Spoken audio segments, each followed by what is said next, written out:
Hello, YouTube. Good morning, everybody. How's it going? How's everybody doing this fine Friday morning? Got a lot of friends in the house already here. We got Dougal, Fifth Freedom Simulations, Runar, OnePlus F 0324. What's going on, buddy? Ghost Rider 115. Man, how's it going, guys? Captain Geo up there in the house. All right, guys. We've got a fun little flight ahead of us today. We're sitting in the Airbus A320 FlightFactor fictional paint today. It's the Pan Am paint job, obviously, as you can see that from the screen in front of you. But special little airline here for me. My mother actually worked as a flight attendant for Pan American very briefly. They went out of business not too long after she finished training, so she didn't have a long career there, but still a special airline to me. And thought we'd do a little flight in this airplane down to Key West today, guys. If you're unfamiliar, Key West Airport is an extremely short runway. It's about 6,000 feet long, I think. I don't think there's any Airbuses that go in there. I know Delta takes a 737, maybe it's a 600 or something, down into Key West. I've flown into Key West in the Embraers during my regional days. I've also done some charter flights in there and some larger E190s and things like that. But it should be fun. We're going to take this puppy down there. We'll do a visual approach if we can do it. There's a little bit of weather in the area, so hopefully that won't be too much of a factor. But let's get right to it, guys. I'm also using a new microphone today. I've got a standalone mic, so I'm still kind of tweaking those. If that sounds good, just let me know. If it's needs to be turned up or whatever, let me know. We'll get it all sorted out. But all right, we're hopping in the airplane here. It's pretty much cold and dark. We're just sitting on ground power. So we'll come into the overhead here. We'll do our initial flow here from the captain's seat. We'll go ahead and turn that on. We turn our ground control push button on. I've already got the ADIRS aligned. That's one thing that you wouldn't see. I just didn't want y'all sitting around waiting. Fire test has already been done. Fuel pumps are off and batteries are on. So everything looks good on the overhead. All right, let's go ahead and clear this nav TCAS fault out of here. And we're going to jump right into the box and get this thing programmed so we can get out of here. I like to spend minimum time on the ground so you guys can interact with me as we get up and cruise on our way down to Key West, Florida. Avioman says it's a 737-700. Awesome.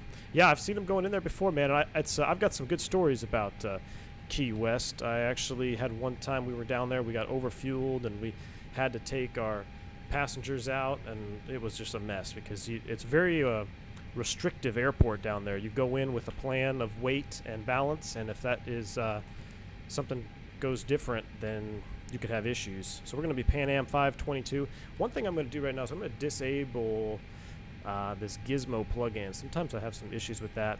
That comes, I believe that's with the ICARUS, that gizmo plugin.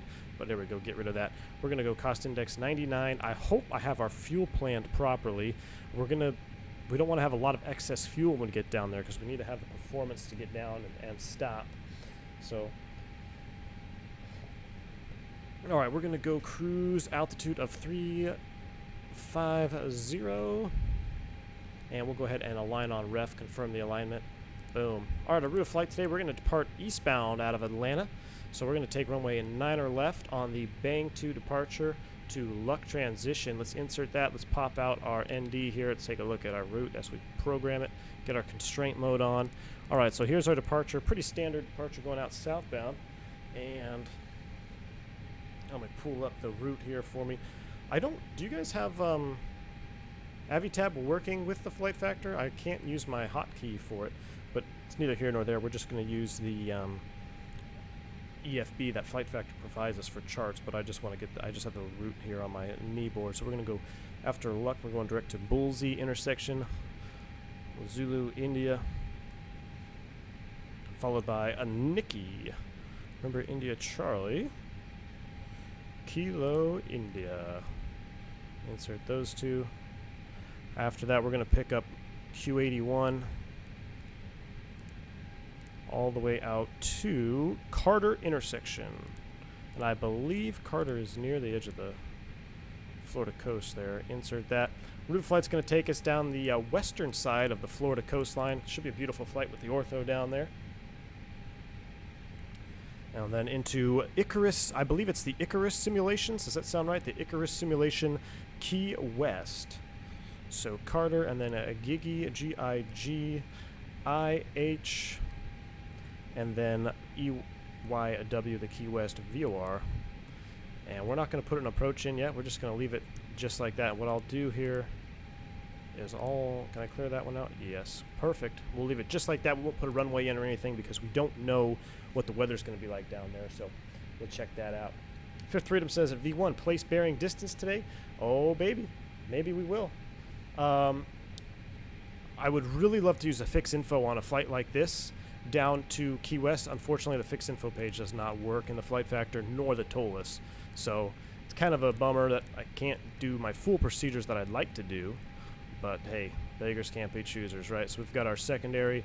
We'll set up a quick return here just in case, guys. Always want to be setting this up just in case. And then do our perf data. Boom, boom, boom. What do we got outside for altimeter? Weather in Atlanta. It's a pretty nice day. 3004. I'll just use the temperature off the lower ECAM there. 31. 0 for 0 on the wind. 200 in the DH. Boom, secondary is set, nothing to hard tune. The init page B, let's go ahead and go over here. Check out our perf data. I have everything set with our fuel 9.0, so we're gonna have to check it when we start up here. Let's go, so our CG should be 23.5. Let's go ahead and do this here. 23.5, and our zero fuel weight of 53.3, that looks perfect. Let's get our V speeds in there. We're going to go 132 all the way across, 134 here, and then 136. That should be good. We're going to do flaps 1 takeoff, a flexing 65. Perfect. How's that looking? Quentin Johnson, V1 afternoon. How are you doing today? Quentin, I'm doing just fine, man. My first day off. I just finished a nice little 3-day trip. Got a good story for you guys there about parking the Airbus behind a corporate jet. Apparently, there's a certain citation out there, I believe it's the XL, that the engines shoot right into the packs, and you will be fumed out if you are too close. We discovered that the hard way. So, all right. We got our route in the box. Our top altitude for the Bang 2 departure takes us up to 10,000 feet. Let's throw that in the FCU, 10,000 foot there. Everything looks good. Let's go ahead and get the APU fired up. It's a hot day. We have our fuel on board, so we'll just come right on down. Fuel pumps on. APU master switch. Oh, so I know I talk about all the time. Wait for the flap open message to come on here. You get low oil. This last trip, we actually had a low oil pop up right here, so we did have to get a what our procedure is, we can use it one time with the low oil, and then after that it has to be serviced. So flap open message, that means the computer has completed its bit test for startup, and also check that it does an oil test. And once the flap open message is on, that means you're good to go ahead and fire up the APU. Let's take a listen outside.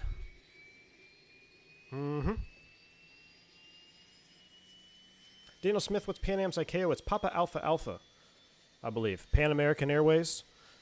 Clipper was the call sign.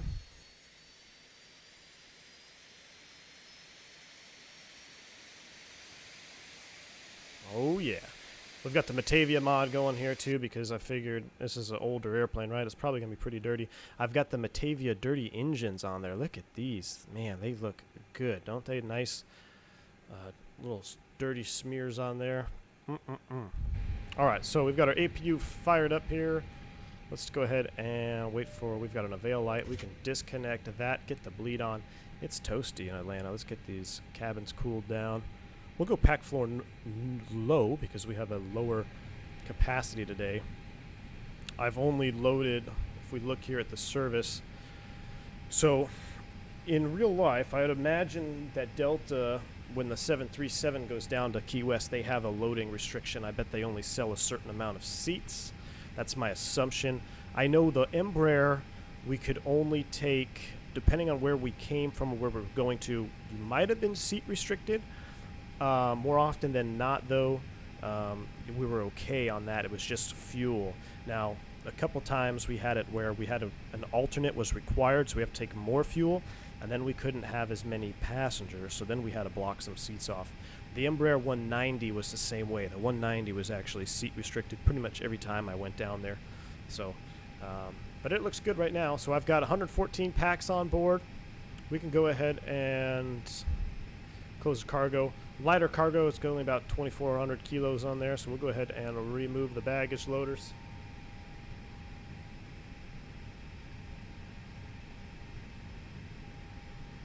Syntac, new member, thank you, sir.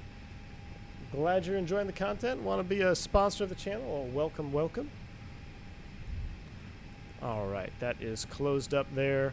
We're gonna leave. We can go ahead and let's go ahead and remove this, which is basically just closes the door. We've got our fuel. We can remove that. Let's go ahead and get the chocks off, get the ground power off, and let's go ahead and get ready to do a checklist here. That's all good. That is all good. All right, let's run a quick checklist. Pre-flight checklist. Maintenance log and tail number. That is on board and check. Gear pins and covers removed. Signs are on and auto. That is a lie. They are not. Of course, we got to do our flow here. Bad me. All right, let's go ahead. We don't need the. Yeah, we'll get the beacon on because we're just getting ready to go here. That's all good. Beacon is on. Boom, boom, boom. All right, now we can finish. Signs are on auto. ADRs are in nav mode. Fuel. All right, so let's take a look at this. 9 required. We got 9.1 on board. Our landing fuel. Ooh, we've got plenty of extra gas. Shows 5.1. Ugh. Subscriber ahead. That seems a lot more than normal. Hey, Rose Jackson, subscribing to the channel. Thank you, sir. Glad you're enjoying the content, buddy. So I guess we have a little bit more fuel than I was planning on. But we should still be good. We should still be good. 5.1 on the fuel, and altimeters are set to, what did I say they were? It was 30 something.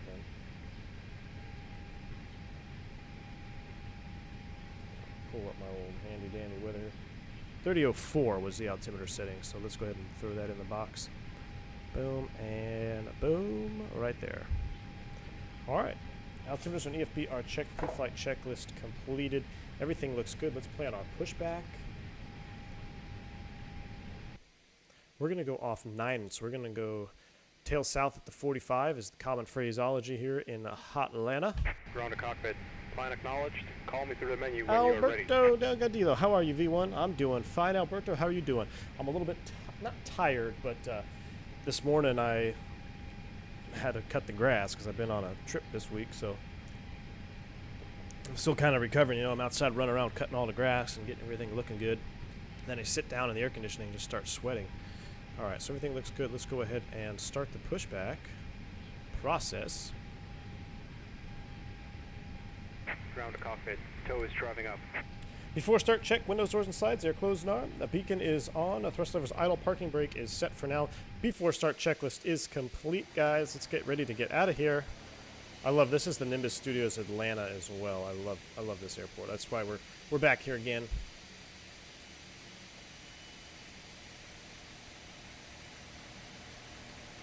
I'm not getting my notifications. Syntac, $2 donation. Can you change? Oh, there we go. There it is. So just a little bit delayed. Can you change weather for man to auto on FlightFactor? Oh, can you change the, you're talking about the weather radar? Let's take a look. No, the multi-scan is not, I'm not able to move the multi-scan. Pretty much I just have system 1 or system 2, and that's it. And you can move the tilt and the calibration, but that's it. There is no auto mode on the multi-scan. So, it works. I've been able to paint some stuff with the weather radar and the FlightFactor. I haven't had really any issues, so hopefully that, I think there's some weather. I'm looking at my active sky right now. Let's look at our flight plan. Where are we going? Atlanta. I don't think there's any. There was a little weather right at Key West. So,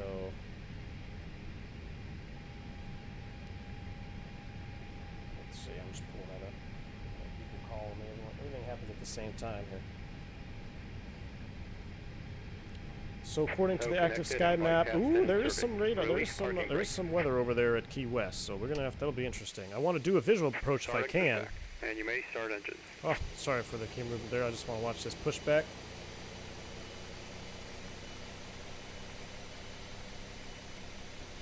Oh yeah, the Clipper Aurora. Man, I wish Pan Am was still around, right? Good old Pan Am. That was the real heyday of aviation right there. That was when aviation was gold. That's the golden age. Alberto says I'm doing good, ready for the weekend. Yes, sir. You and me both, Alberto. Fifth Freedom says I held off cooking eggs and bacon today after for the butter. Oh, man. We hope. I don't know. I'm not going to have any guarantees about the butter in Key West, guys, because it is a short strip. We are going to put her down on the markers, no doubt. So we got to clear from the terminal here. Let's go ahead and fire up engine number 1. There is our bleed. And is it even tell me to set brakes? Not just quite yet.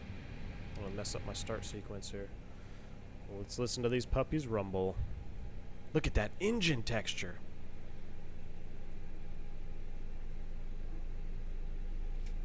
Operation complete. Set parking brake. Oh man, really? Brake set, clear disconnect. Disconnecting tow. Stand by.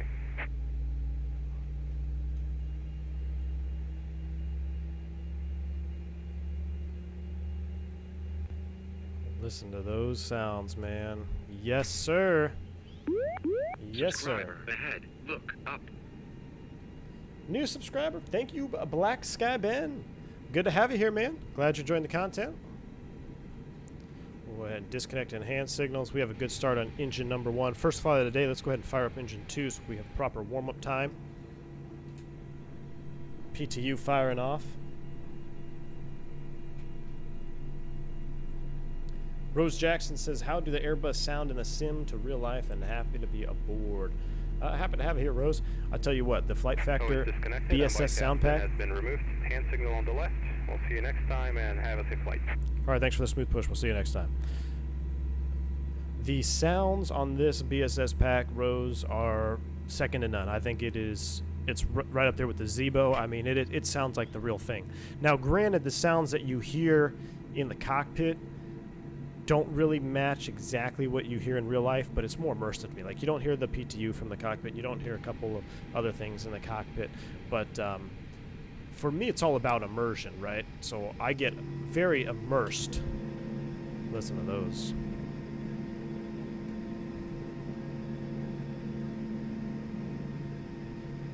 Yeah. Yeah, buddy. There's our one notch of flat marking there. Looks good to me.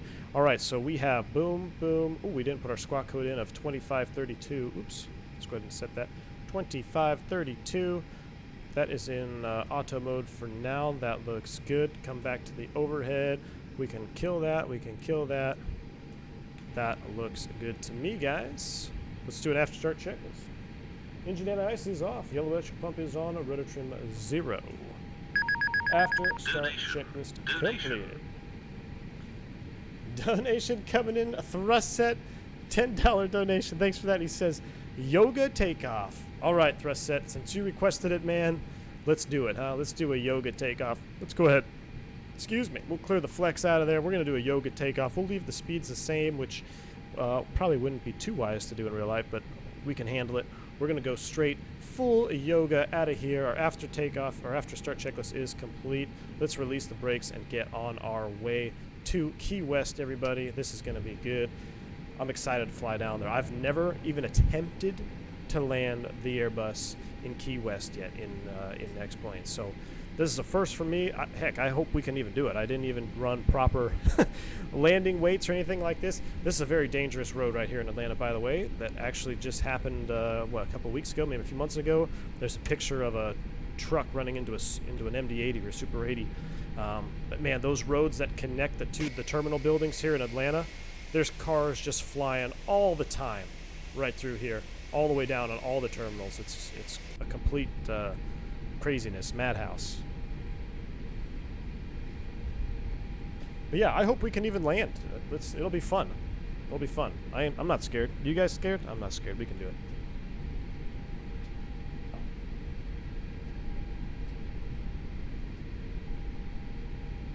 Black Sky Ben says, hey, I'm controlling KJax. Would you mind stopping by? We're not going down by Jacksonville today, Black Sky Ben, but next time, probably the next stream you see, guys, I'm going to be running the, what is it, Swift client for VATSIM. Probably the next one.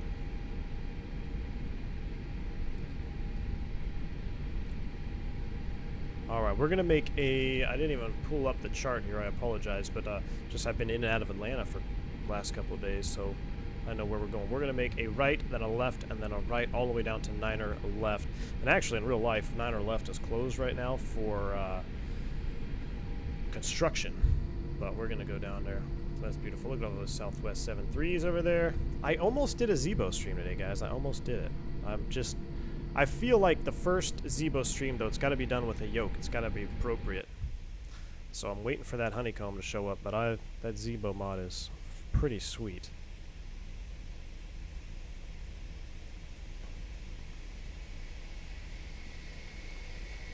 Man, that looks good. The Clipper Aurora. If only, if only.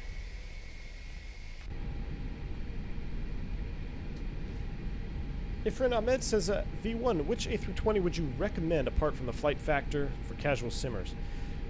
You know, I really don't know if there's a good quality casual Airbus out there. I know there's a JAR 320, which it's not Airbus at all, really. But if you just want to have fun and just get in something and fly, my assumption would be, maybe you guys can help them out in chat if you have the JAR. I don't even have the JAR 320, but it's pretty much just a fun plane to fly. It's not modeled hardly at all for realism. But if you were looking to get into Airbus, man, I would just get the Tolus, because that's probably the easiest on the frames right now. It's a little bit less, I guess, advanced than the FlightFactor is at this current point. And it's a great airplane. I mean, if you're going to learn Airbus, even as a casual simmer, why not, start off with something that you can grow into instead of something that you may fly twice and be like, oh, I don't even like this airplane anymore. At least with the Tolus, you'll know you'll have room to grow, and I've got plenty of tutorials on my channel if you need help getting her up in the air, so.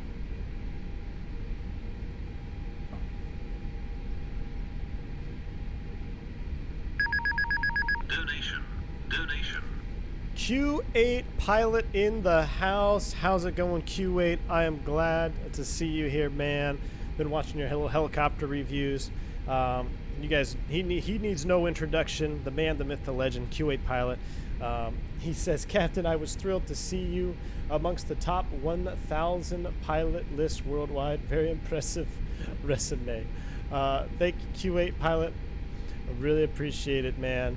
Thank you for your donation. Thank you for your support. Without Q8 pilot, guys, I probably wouldn't even be on X-Plane. You know, it was his videos and his content that made me really make the change. Because doing a change from one sim to another isn't easy. You guys, if you've done it from FSX to Prepared, or from either of those to X-Plane, it's not easy just jumping sims. So thank you, Q8 pilot, for your support, man. Glad to have you here. Thank you so much, my good friend. When we get a good multi-cruise situation, I want to do a multi-cruise stream with you for sure.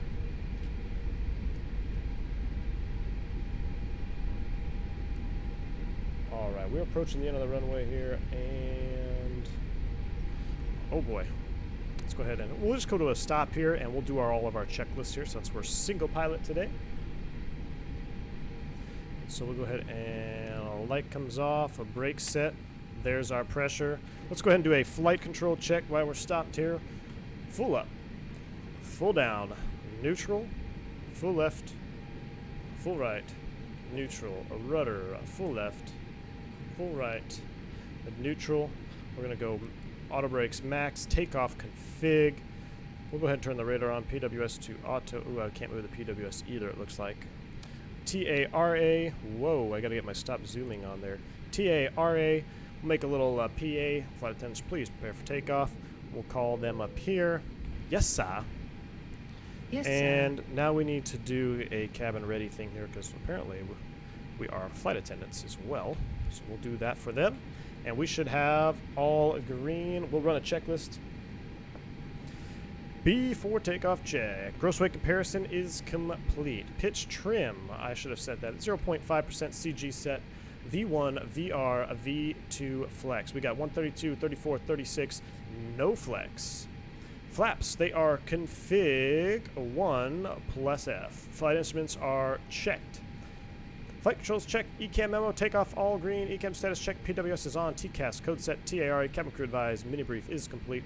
Below the line, we're going to go off a runway 09er left. 09er left. Fuel, 8.5 required. We have 9 on board. Engine mode selector is normal. Bleeds and packs are set. B4 takeoff checklist completed. So I'm just trying to adjust my chat box here, guys. Give me 1 second. I've got it's giving me an issue. Yeah, can't see a lot of your comments, so I'm just adjusting my second monitor. All right, let's go ahead and pop that out. Perfect. All right, now I can see. Now I can see all our messages much better. All right, enough of that. Brakes off. Let's get out of here, guys. Enough waiting around. Pan Am 522, 9er left, RNAV 2. Grits, clear for takeoff. RNAV Grits, clear for takeoff. Pan Am 522. Oh, I'm sorry, it's not Pan Am, it's Clipper. Clipper 522. We are cleared for takeoff. Learn to drive, learn to drive. I was extremely relieved when I got back in the real airplane after being on leave for so long, how much easier it is to taxi the airplane in real life than it is in the sim. I really don't taxi this terrible when I'm flying for real, guys, so don't hold that against me. That looks good. No, it doesn't. Get our ND ready, get it popped out. All right, guys, let's do this. Nose forward on the SIC. Spool them up 50%. Yoga. We got a Mantoga SRS runway. Auto thrust is blue.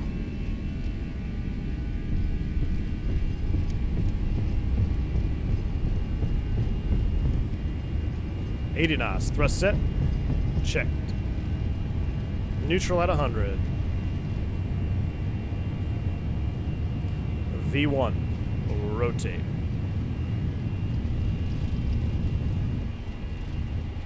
Positive rate. Gear up. We're navin'.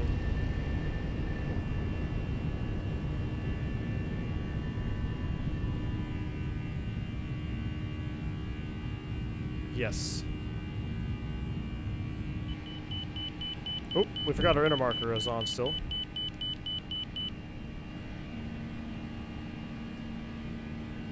Man, look at that acceleration. We're pretty light. We are pretty light. 4,000 foot a minute. We haven't even reached acceleration altitude. There it is.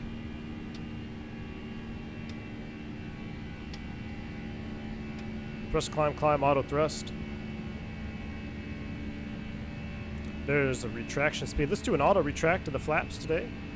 We'll let it go up to 204, 205, and you'll see the trailing edge flaps will auto retract.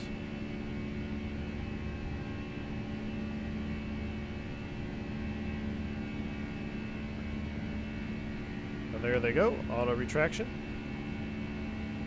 And we'll go flaps 0 after takeoff check. I'm gonna go, I'm gonna go autopilot 1 just because I really want to look around. Let's take a look outside at this beautiful Atlanta departure.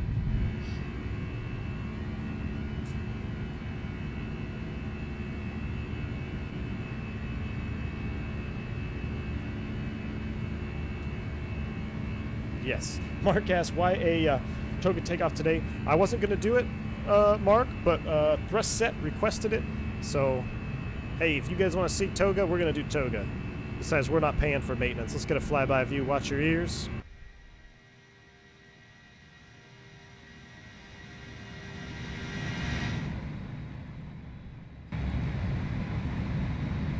That is a thing of beauty right there, my friends. That is a thing of beauty. Mr. Dillon in the house. How's it going, Mr. Dillon? Hey V1, how are you, my Airbus brother? I'm on my way to CDG Airport flying to Singapore tonight. Has Air France 256 second flight on the 777. That is freaking sweet, Dylan. That is awesome, man. How you liking that triple so far? She's got a little bit longer range than the 320, huh? That is pretty cool, man. Look at our climb rate, 3,200 feet a minute here. We're restricted 250 at Heisman. We should be just fine on that. That is so beautiful right there. Beautiful Fork Boy HD ortho coming out of Atlanta. Looks like we're leveling at 10,000 here, just about. I can hear the engine spooling back. 9.5 for 10. Clipper 522, climb maintain 350. 350, Clipper 522. This was it 350? What did I file? 350, yep. Let's go ahead and throw Key West in there just for a quick and dirty 553. There's 10,000 feet. We'll go ahead and kill our lights. Oops, wrong one. There we go. Out of 10, yes sir. How's our cabin temps doing? I had the temperatures down for on the ground. Okay, 20. Let's go ahead and warm it up just a little bit. We'll go ahead and put them back to right about there is where I like to keep them when I'm flying in real life.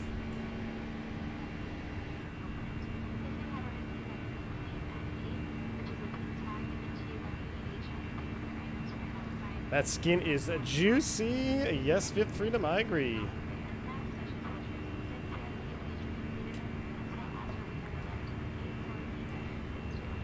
I just can't get over this ortho here in the southeastern United States from Fork Boy. I mean, this looks real. Like, trust me, guys. I just flew over here for the last 3 days. I was all up and down the East Coast and all around. I mean, that is what it looks like.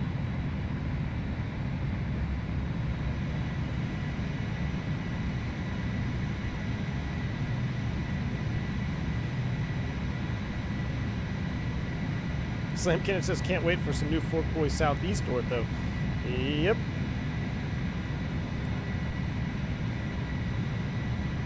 Mr. Dillon says it's just, yeah, a bit longer than the 320. It feels so good and versatile to have two GE90s. That is gotta be sweet, man. I love that sound on the 777 when your static thrust or just at idle, and then they power up to just break the static tension there on taxi out. It sounds so cool, man. So cool.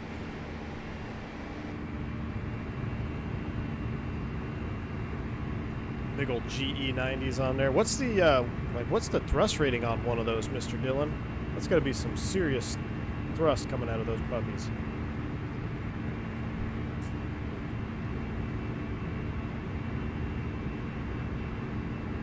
All right, we're entering a little bit of a cloud layer here. Let's hop up front, make sure everything looks good. I should clear that off. Plus 21C, and not a problem for any anti-ice.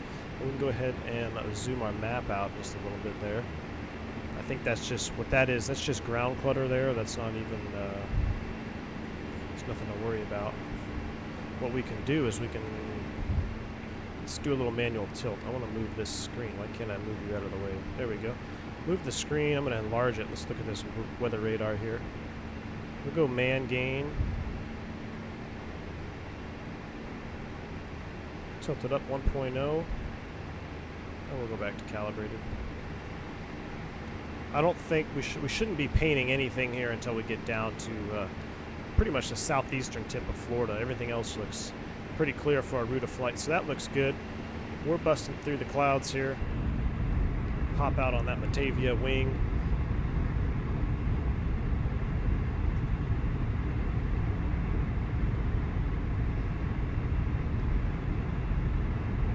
Daniel Smith, are you a dog person or a cat person? Definitely a dog person, man. I've got two crazy hound dogs. I got two beagles, and I love them to death, man. I love dogs. I love hound dogs, except when they go do hunting in the backyard and bring critters in the house. That doesn't make Mama very happy. Especially if it's a rabbit. But I mean, if you are unaware, beagles actually are trained, or they were bred to hunt rabbits. So we got rabbits out here for sure, and If they get a hold of one, it's not pretty. All right, we're 17.2, climbing to 350. We're close enough. Let's go ahead and set standard. Beautiful coming through the cloud layer there. Standard set. Let's do a flyby view.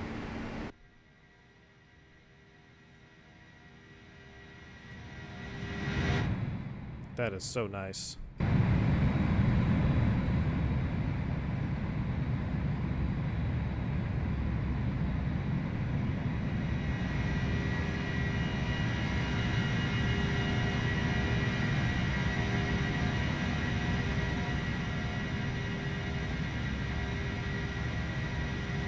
That is straight up juicy. That is straight juice right there. Not gonna lie. This is kind of making me want to fly the 727 in the Pan Am plane.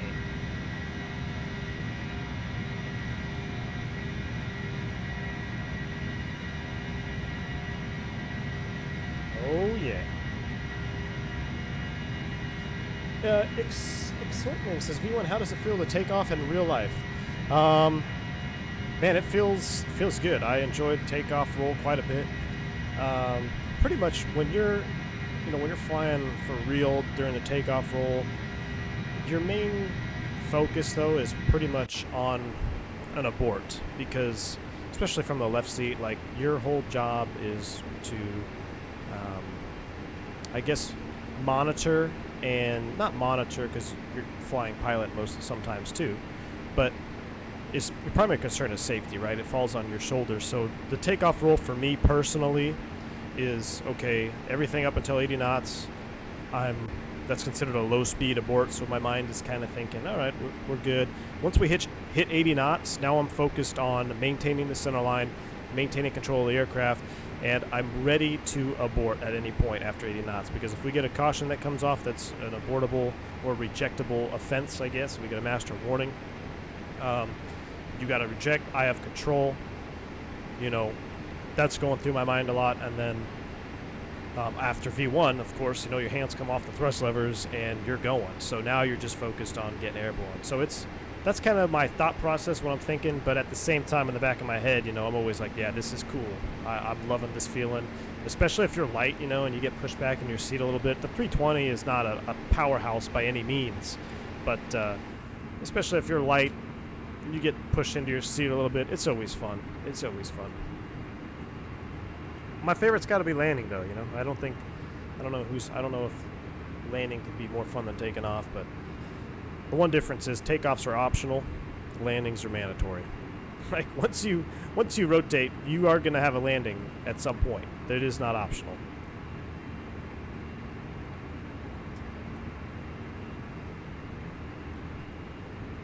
Ghost Rider says the GE90 generates 111,000 horsepower. Holy smokes, that is a lot of power.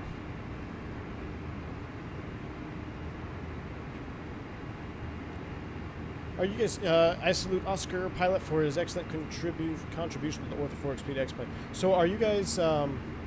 Is the Fork Boy going to be a payware? Is that going to be payware at some point? I don't know. Is that what you guys were talking about or not?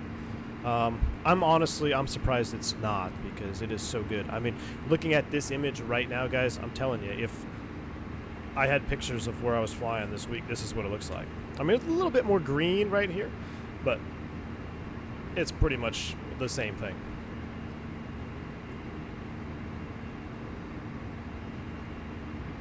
Dougal says beagles are nuts. They sure are, man. Daniel Smith, I got a Labrador Retriever called Amy. He's a bit hyperactive, but he's a good boy. Labradors are great dogs too, man. I had a lab before my I had two labs actually, before my beagles. But yeah, Labradors are great dogs. I'm a big fisherman, and the only thing that I dislike about having beagles really is you can't take them off a leash. So, if a lab, you take it out on the boat, you don't have to put a leash on them. Especially if they're trained. But two beagles, yeah, you got to keep them leashed up, because they get a scent of anything, they are gone until they find it.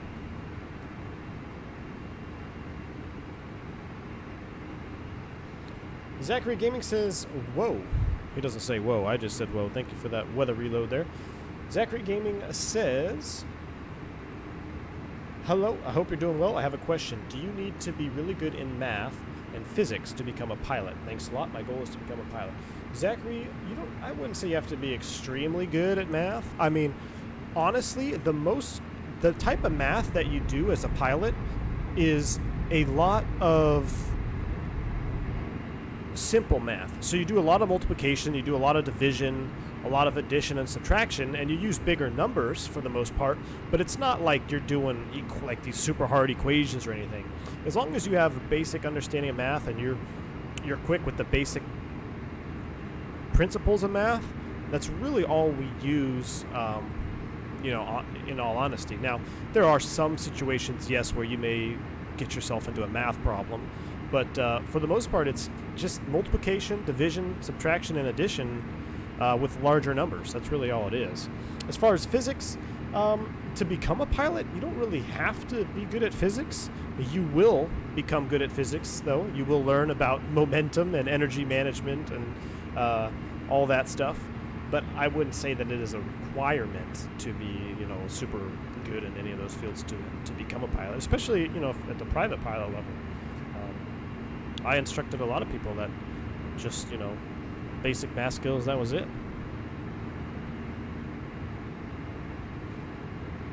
Rose Jackson, good question. He says, V1, can a first officer reject a takeoff as well as the captain? So, Rose, it kind of depends. I would imagine this is dependent upon the airline that you work for and maybe, the country that you work for. As far as me and all the airlines that I've worked for, it's always been the captain's aircraft on the rejection or the abort. Now, the first officer can call for an abort or call for a reject, but it's always, so for instance, if the first officer's in the right seat and it's his takeoff, right? So he's doing the takeoff roll and something pops up, master warning, engine one fire or something before V1, right? So the captain would then say, reject, I have control, and immediately grab the thrust levers, bring him to idle, and now he has control of the aircraft. So there is a transfer of controls during a reject. That's how, for the last two airlines I've been at, it's pretty much been the procedure.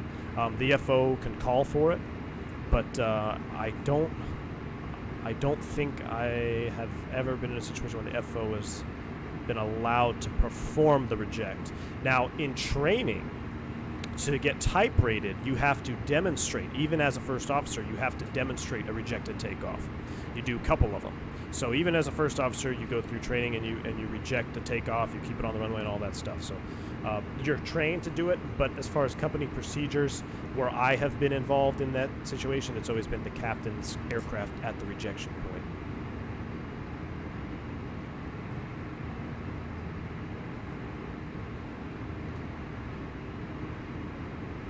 Fifth Dream says, V1, I think that XP 1072 stream yesterday lit the Z-boat fire. Yeah, it sure has, man. That freaking Z-boat mod, guys. I know you've all been flying it. Let me go ahead and get us outside view here. Something a little bit pretty. Oh yes, right there. That looks good. Hopefully that volume's okay for you. But man, that Z-boat mod, guys. Every time I get in that Z-boat airplane and just mess around, it blows my mind that airplane is free. If it was $100, I'd buy it twice. I think we had a guy in our Discord mention that. He said he'd buy it twice because it's that good. It really is. So it makes me a little bit upset that we have that quality of an aircraft that's free for the community, and yet we pay $100 almost for an Airbus that lacks a lot of functionality in some of the very important aspects. Like you're going to see today as we go into Key West, I really would like to have access to the fixed info page and be able to draw radials and draw circles so I can get distance measurements and stuff. But we can't do that with either Airbus, the Torless nor the FlightFactor. So there's a lot of functionality in the MCDU that's missing, which is a shame because that really, the Airbus relies on that MCDU pretty much. There's so much functionality that box can do, and a lot of it unfortunately isn't modeled yet. Now, hopefully that will change, and we will get something else. But as of right now, I don't know why my weather keeps reloading. But the sounds in that Zebo mod too, holy crap. They're just as good as the BSS pack.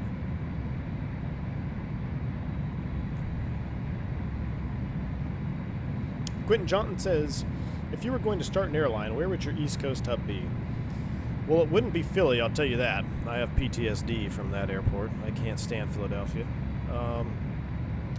Man, honestly, I'd put a base in Raleigh-Durham. I love that airport. I love flying into Raleigh.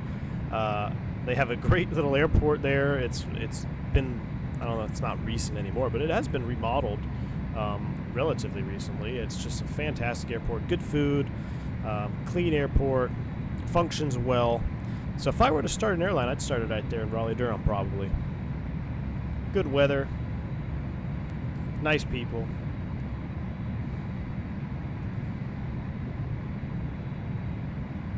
So I was going to tell you guys, so this last trip, I was talking about the citation and stuff, so we were in, why I have PTSD from Philly. So I was based in Philly for quite a while, my last airline, and I would commute out there. And anyway, I didn't like Philadelphia that much.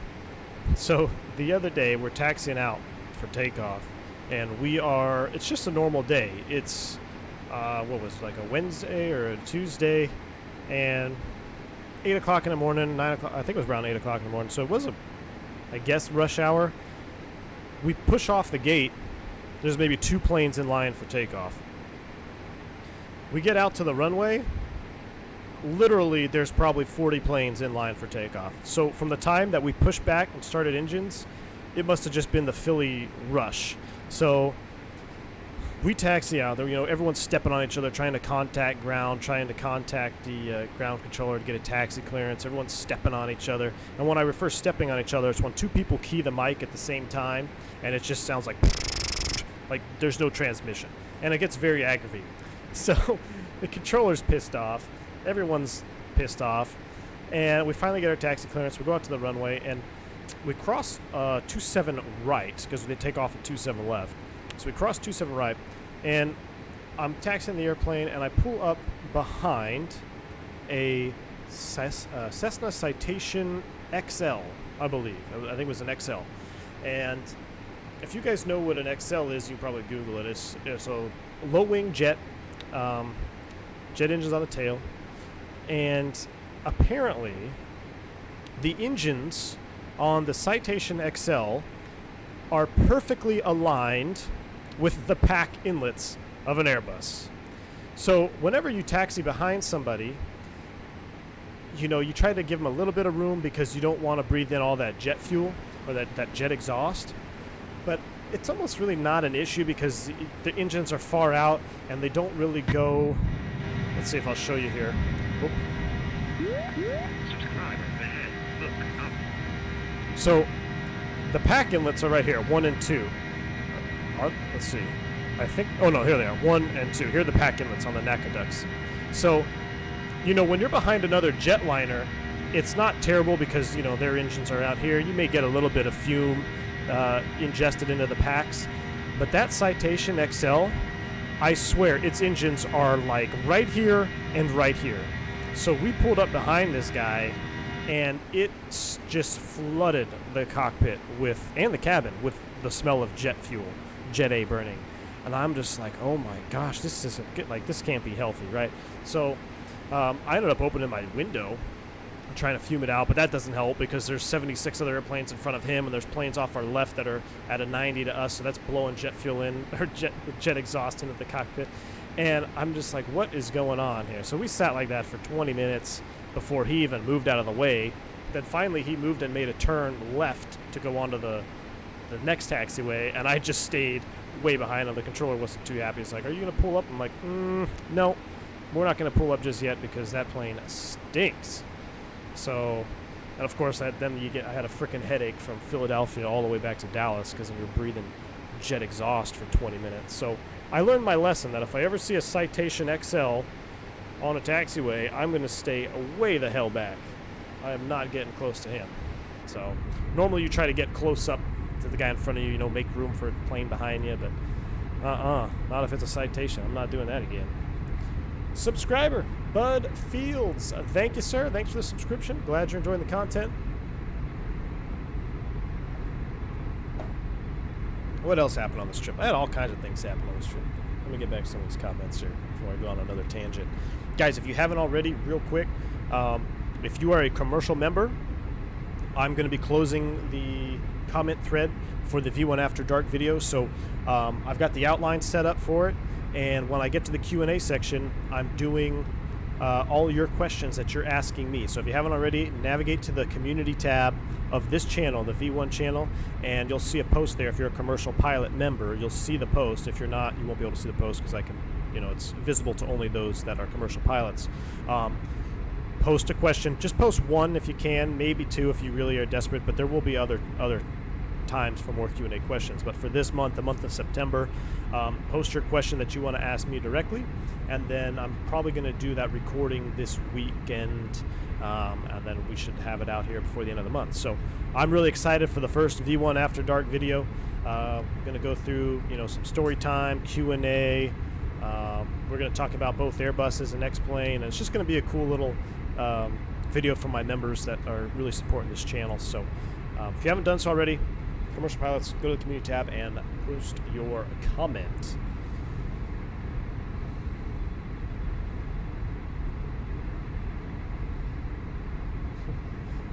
Dougal says Zebabon another 4XP have made X-Plane 11 awesome. It sure has, man. It's unbelievable to me that, you get this scenery, this is real. As far as I'm concerned, I'm looking at a real aircraft window. And then this is free, and then the Zebo mod is free. Between those two factors, I don't know why you're on any other simulator platform other than maybe you really just need to study systems for a real-life check ride or something like that. I often get asked the best Airbus ever for Flight Simulator. And I know it's not a popular answer with a lot of you guys, but the FS Labs 320 does it all. I don't know what it doesn't do. And I haven't, to be fair, I haven't flown it in a very long time. I don't even have it on the simulator anymore. So, but I know that's what I used to train when I was training. So, FS Labs, man.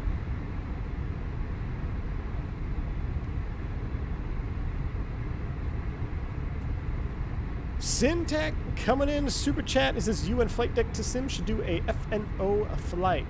Man, I'd love to do it.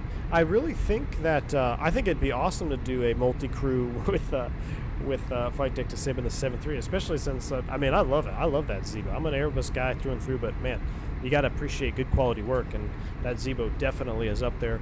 So I'd like to sit in it. I think it'd be cool if I sat captain in the 7.3. And he sat right seat, so he could just kind of yell at me and tell me what I'm doing wrong. And then we could flip it. He'll sit left seat in the Airbus, and then I'll sit right seat, and I'll just I'll be his FO. But I honestly think, guys, the biggest part with multi-crew right now is that we don't have a super good multi-crew experience. I know there's one program out there with a shared cockpit.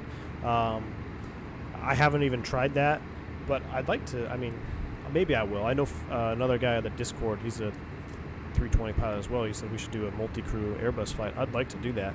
But I'm really just waiting for, FlightJ Sim. They're coming out with a multi-crew platform. So I think when that drops, that will be the best multi-crew platform.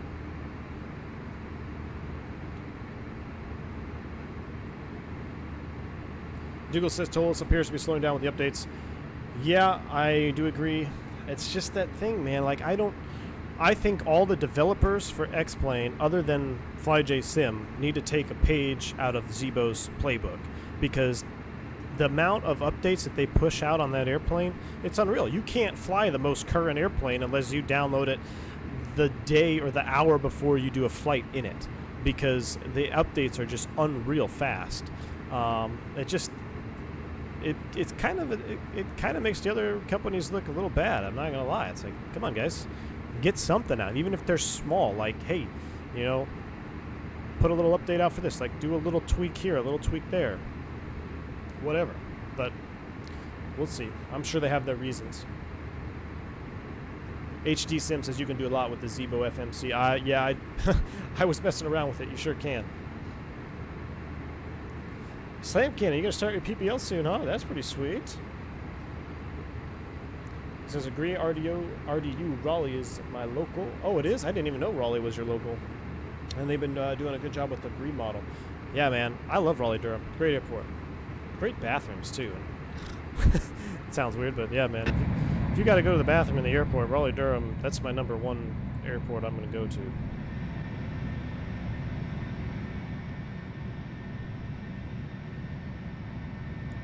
if I can find us a good view here.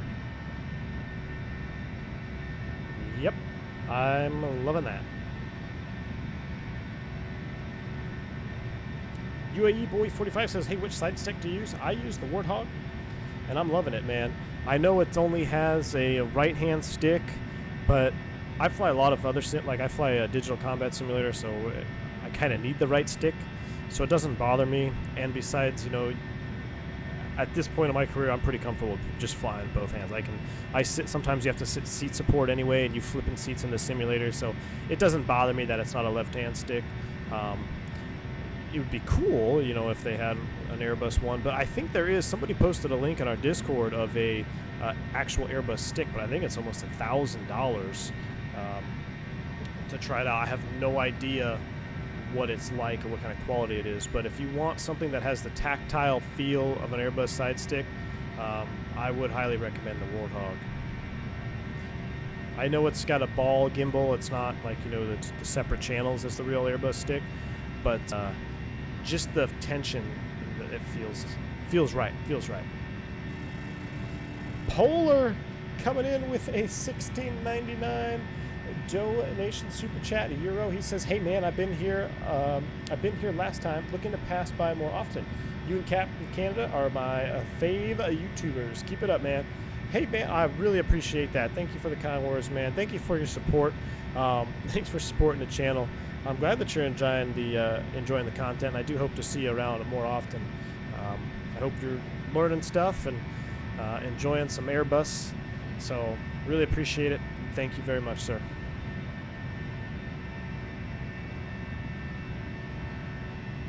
Fixture Jake 11 says, really thinking about going to flight school after college. I'm just torn because I've already dumped a ton of money on my computer science degree. Yeah, well, you know what, Fixture Jake, it wouldn't be for nothing. I'll tell you why. Because in aviation, you need to have a backup. So if something were to go wrong, like if you lose your medical or something like that, it's always good to have something to fall back onto, because you never know what's going to happen. And having a degree in something other than aviation is really good. It really is. So I wouldn't let it get you down. Finish your degree, do what you got to do, and then maybe step into flying. So it's not going to be a waste. Don't think it would be a waste. Mogu says, Captain, do you want a pack switched off during engine start in Airbus aircraft? No. Well, they automatically are, Mogu. So when you move the start switch to ignition start, the packs will automatically close. So that's why you make sure you have bleed pressure on the lower ECAM during the startup procedure. But yeah, you don't manually have to close them. Slam Cannon says, man, just mentioning the FS Labs makes me want to fly it. Oh, man. FS Labs, they did a good job, man. I won't lie. I know there's a lot of hate that goes, and they've done some funky things, but they made a good airplane.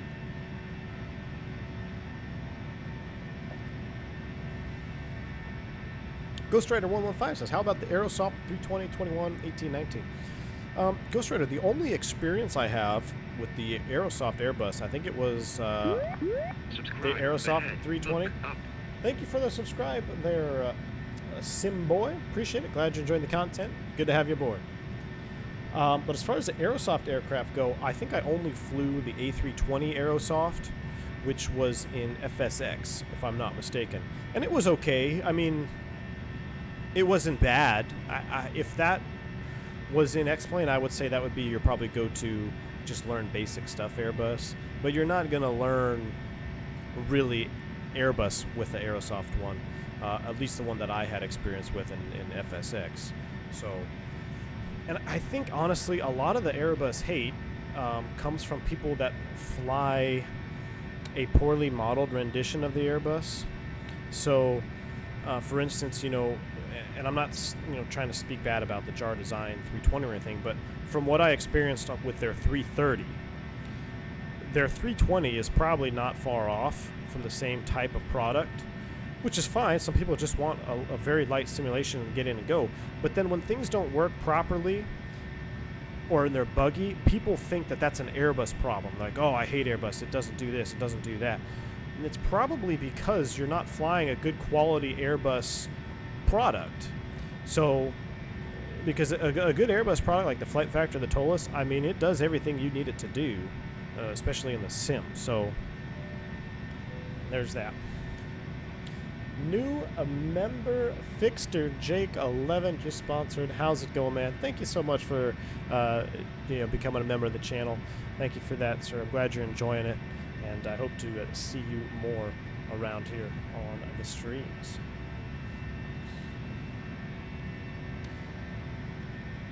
Could you show off the interior of the FlightFactor? Absolutely. Let's go ahead and hop inside, guys. Let's do a little quick cabin tour. So we'll go ahead and leave the flight deck here. I should probably turn how we looking. Let's go ahead and turn the seatbelt sign off. And how we looking for 330 miles to Key West? Perfect. Level 350. Everything is looking good. Let's go ahead and hop into the back here. So we'll go ahead and open the cockpit door. Welcome aboard the Pan Am Airbus A320. Let's lavatory service here. Can't go in there. Must be locked. All right. Pretty good detail on the cabin on this airplane, I'm not gonna lie. Here's the FAT panel, flight attendant panel. This is why I don't like that they have an update of where you have to hit the cabin ready switch on your EFB. No, I'm not a flight attendant. They do that back here. Don't make me do it. Anyway, here's our galley. Looks pretty good. We got a little curtain. Our first class. This is where all the mods and sponsors are sitting. Fixture Jake just joined, so he's probably sitting up here in first class now with all you guys. And then I've got my regular economy class. Not bad. Now, there is a Matavia mod for the seats. I don't believe I have it installed for this aircraft, but it changes the lighting for the interior. But, I mean, this is a pretty good cab. I mean, that's a good wing view right there. The other thing that blew me away with the Zibo is the window sill textures. Like, when you sit in a window seat in that Zibo, it looks so freaking good. Even this FlightFactor, which is by far the best out of the two Airbuses we have, it is still not nearly as good as the Zibo window. Polar coming in. Another super chat says, Airbus haters be like, you fly on a literal stick. Yeah, man. Thank you for that donation. Thanks for supporting the channel, bud. Well, we'll go ahead and make our way to the back here. Let's see, do we have any rafts in the overhead? I don't believe we do. We have no rafts in this overhead. We'll go ahead and let's go all the way to the aft galley here, see what's going on.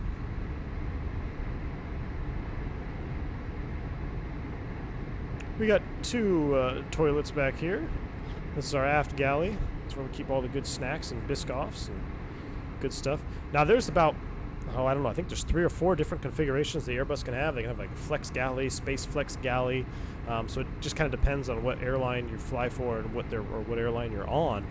You could see sometimes they'll have like a bathroom here, or they won't have a bathroom here. Donation. But it just kind of depends on what airplane. Donation coming in. Darren Allen says $10 bomb. He says, hello, Captain. The X-Plane community should start a crowdfunding for the Zibo. Darren Allen, thank you for your support, man. Thank you for that donation. And absolutely, I agree with you, man. That the Zibo, the work that Zibo does is unreal. Absolutely unreal. So I would not be opposed to that. I think he definitely needs some crowdfunding because he does a phenomenal job on that airplane. Oh, Solar coming in super chat. I'm sorry, man. I'm sorry, man. Solar. I apologize for that. Thank you, Solar. I will not make that mistake again. Fixture Jake 11 says the other thing that makes me think is that I already have 2 job offers. When I graduate, believe me, I know it wouldn't be a waste. It's my dream career. Just got to see what's best for me. Yeah, man. Fixture Jake, it's always easier to get a job when you have a job. So, like, if you go follow your degree and you get a good job and you're working, you know, maybe on some of your spare time, you take a discovery flight and then maybe you chip away at that PPL and then you can kind of see where you wanna be at. But it's definitely easier to find a job when you have a job. So you're in a good spot, man. You're definitely in a good spot. Rose Jackson says, V1, what inspired you to become a pilot? Rose Jackson, what inspired me to become a pilot? Honestly, you know, I think it's been in my blood ever since I was a little boy. I used to build airports on the carpet, like the little toy airplanes, and you know, my mom is a huge aviation enthusiast. She flies all over the world now. She's retired, but she has travel benefits, and she goes all over the world all the time. Like, she's never home. She's not young, and she just loves flying. And I think that kind of stemmed down to me. You know, as a little boy, I remember just looking at airplanes and just being fascinated by airplanes. So she told me when I was just born, they took me on an airplane. I think you're supposed to wait like 2 weeks or something to take a newborn on an airplane. It was like 3 days after the hospital she got on an airplane with me. So I guess my grandmother, my mother's mother, was like, we stood up just before takeoff and was like, we have to get off the plane, we have to get off the plane. But the flight attendants were like, it's too late now, it'll be fine. And I was like, gee, thanks, Mom, you almost killed your son. 3 days. But yeah, maybe that has something to do with it. But I've always been into aviation. I think it's just cool, man. It just, everything about it I enjoy. So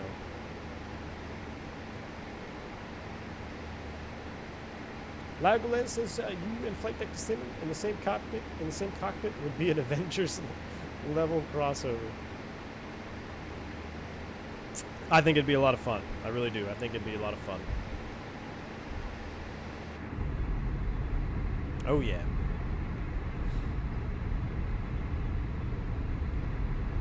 Now it says, what's the difference between the IAE and CFM engines for the Dolus? Most obvious, you're going to see a difference on your upper recam. You're going to see the ND is going to show you N1 for the for the CFM engines, and then the IAE engines are going to show you EPR, estimated pressure ratio. I can't think what the E is now. I've drawn a blank. Basically, the ratio of bypass air to compressed air. Very simple answer, but they do the same thing. Also, visually, the CFMs will have flower petal reversers. So if you look at these engines here, these are CFMs. You see these are the reverse doors right here. They kind of open up, look like little flower petals.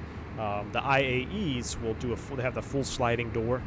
But other than that, they're pretty much the same. They do the same thing.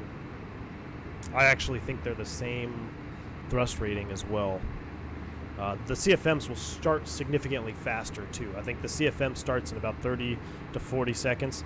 The IAE engines, which I wish were a little bit, I wish the start modeling was a little bit better on the Tolus IAE engines, because another super chat, Solar coming in, says, I only got interested in aviation 5 months ago, and I already spent at least over $1,000 on model planes, flight lessons, flight sim, etc. I hear you, man. I hear you. It's an expensive hobby. Thank you for that donation, super chat, Solar. Appreciate it. Oh, are we over the water? Just about. So yeah, the IAE engines, in my experience, they almost always start or finish their start sequence at a minute 10. So with 70 seconds, and the IAE engines at the Tolus models, they seem to start up right about 50. So they're still a little bit fast, I think. I gotta make sure we're not getting. Let's see, where are we here? Because we want to make sure we don't run out of time. All right, 27, about 20 miles, and we'll start our prep for Key West. Let's go ahead and get a nice little outside view here as we enter feet wet.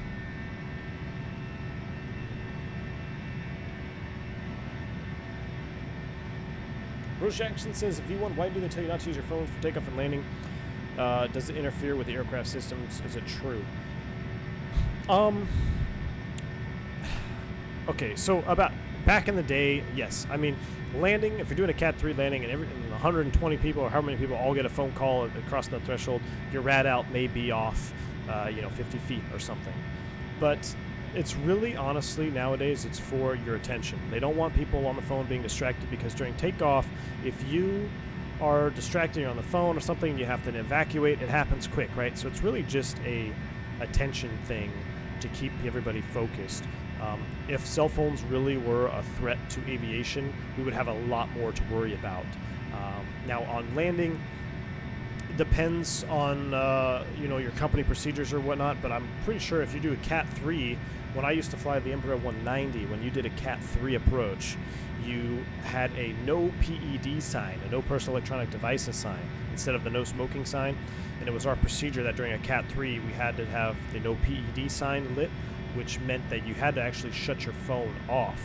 So it may have something to do with the rad alt or something like that, but that's kind of, it's more of a want everybody to stay focused and stay focused on the task at hand in case there's an evacuation. Solar coming in again with another super chat. Thank you, sir. Says, I wanted to ask a question. That barking dog sound in the Airbus while starting up engines, is that hydraulic pump doing a self-test with the liquid or not? So Solar, I actually have a video on my channel describing this in depth, but essentially what you're hearing is the PTU, or power transfer unit. So let me pull up my hydraulic page here. And what happens is, when you start engine number 1, actually let's back up. The green hydraulic, blue hydraulic, and yellow hydraulic. Normal operating PSI is 3,000. So with the engines off, that's going to be 0, right? Now, if I start the left engine first, and I pressurize up to 3,000 PSI, what the PTU does is a power transfer unit. It will take the green system, hydraulic pressure, and it will pressurize the yellow system. But it doesn't actually exchange fluid. So don't get confused. It's like, oh, you're taking green fluid and putting it in the yellow. You're not. You're just taking the pressure from the green system to run a pump to pressurize the yellow system.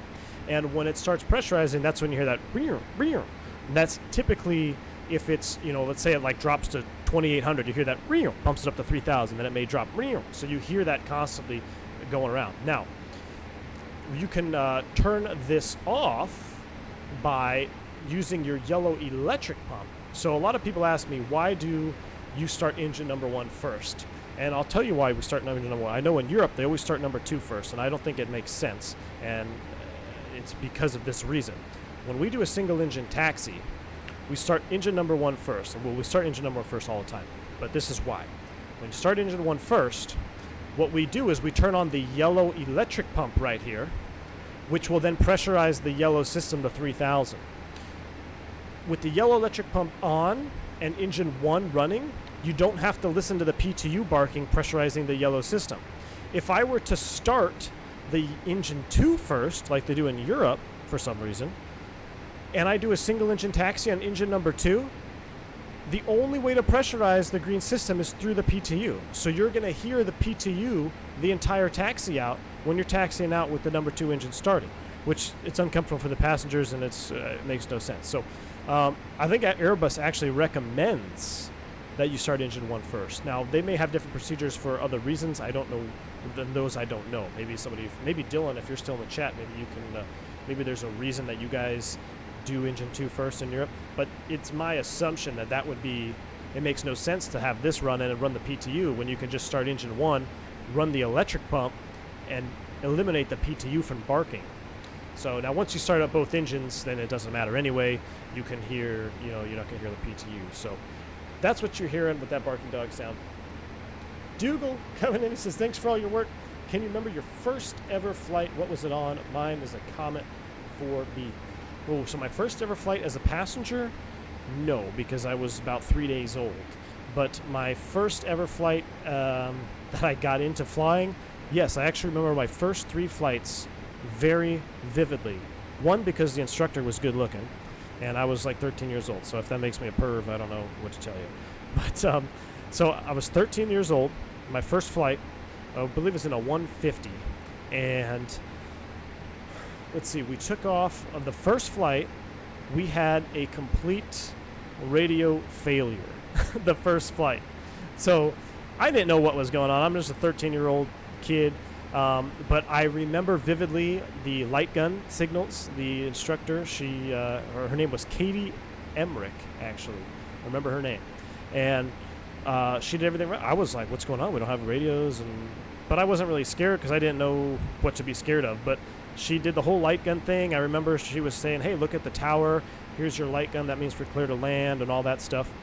The second flight, I remember because it was severely turbulent. We took off and the wind was just out of control. And especially as a 13-year-old kid, you think, oh my gosh, we're going to die. We're blowing around all over the place. I don't know how bad it was in reality, but in my memory, it was insane. So the second one was extremely windy. And then the third flight, we actually had an engine failure on approach. and she took controls and did a power off landing. So we were on downwind, engine like just pooped out, and she made an emergency landing, and hey, that was it. I said, this is freaking sweet. Sign me up. And after that, I went hard into it. I got my license before I could drive a car, actually, my PPL. So I was deeply engrossed in aviation well before I was 16 years old. So that was my first kind of a flying experience. But let's see where we are now here. We're getting towards the southern tip of Florida, 219. Let me pull up our browser here. We're going to go to AirNav.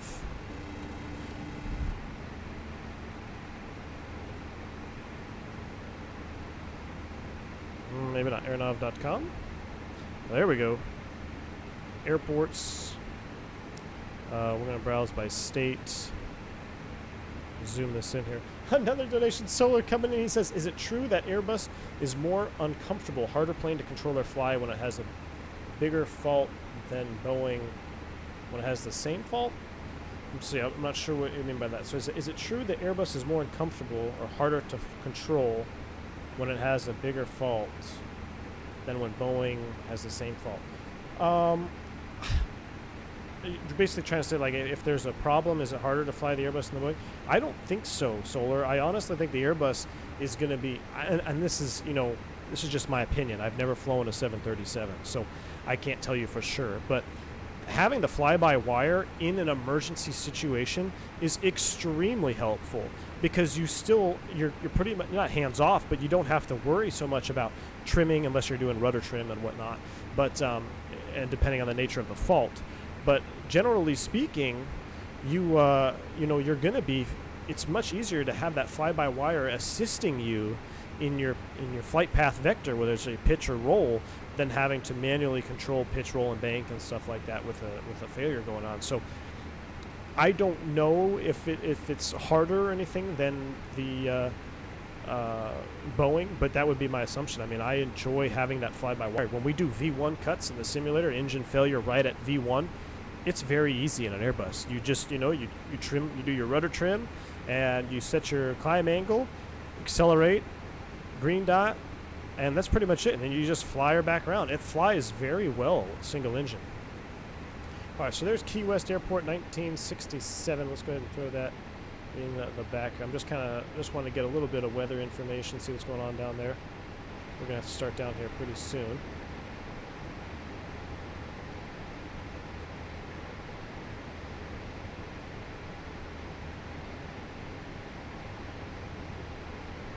Fifth Freedom says it was a Caravan for me. That was your first flight? Nice. I remember seeing the Caravans when I was an instructor. We had a touring company that flew out of the same hangar, and they had all Caravans.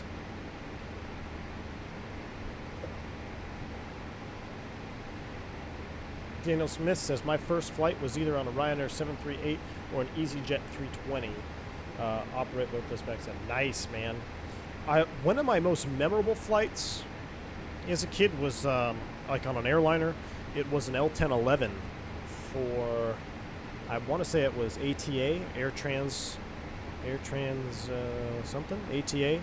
We flew to Hawaii on an L1011. That was a memorable flight for me. 727, of course, definitely memorable. I remember seeing a 727 do a power back in, I believe it was San Francisco, maybe? Oh, I think it was San Francisco. Man, I was sitting there at the window, and I swear the terminal building was shaking as the 72 did a power back. Incredible. All right, let's go ahead. I'm going to pull up the weather on my iPad here. I'm just looking at, let's see what we got in Key West. Oh, no data available. That's not good. Alright, so we'll just keep that on. 1967. We'll be listening for that to come up. Now, normally we land runway, what is it? 8? Yes. No. Yeah. 9.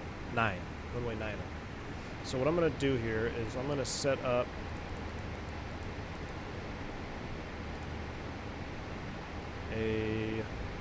so what I would like to do here is I'd like to go fix info, and what I would do is I would type Key West, boom, and then I would type in 30-mile radius like this, and it would draw a line here on my ND, but that doesn't happen, unfortunately. So can't do that.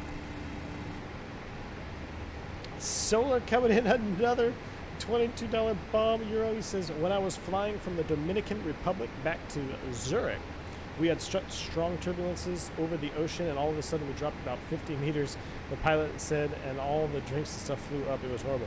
Oh man, that is terrible. That sounds like maybe you either entered a nice little wind shear, or perhaps you entered a wake, another aircraft's wake, if you were flying across the tracks.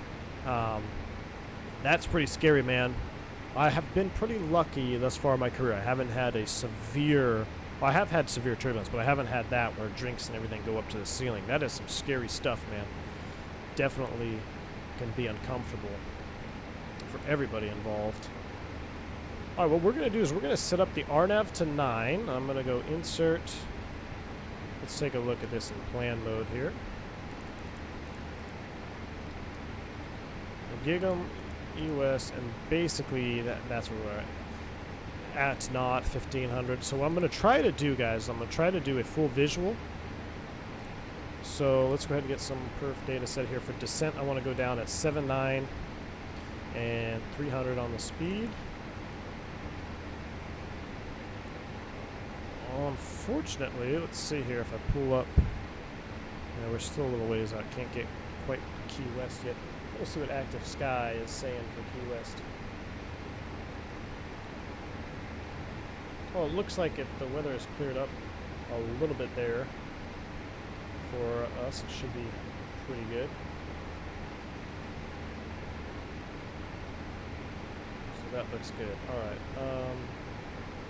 Key West is showing 090 at 11. Perfect. 10 miles. Visibility broken at 7,000. That should be fine. Temperatures 29 and 29.95. So it's 090 at 11 is the wind. We'll set up our perf data here. 090 at 11. 29.95 on the altimeter. And the temperature, what did I say, 29 degrees? Yes, 29 degrees Celsius. Perfect. The let's go back to the AirNav chart here. Let's look up RNAV 9er.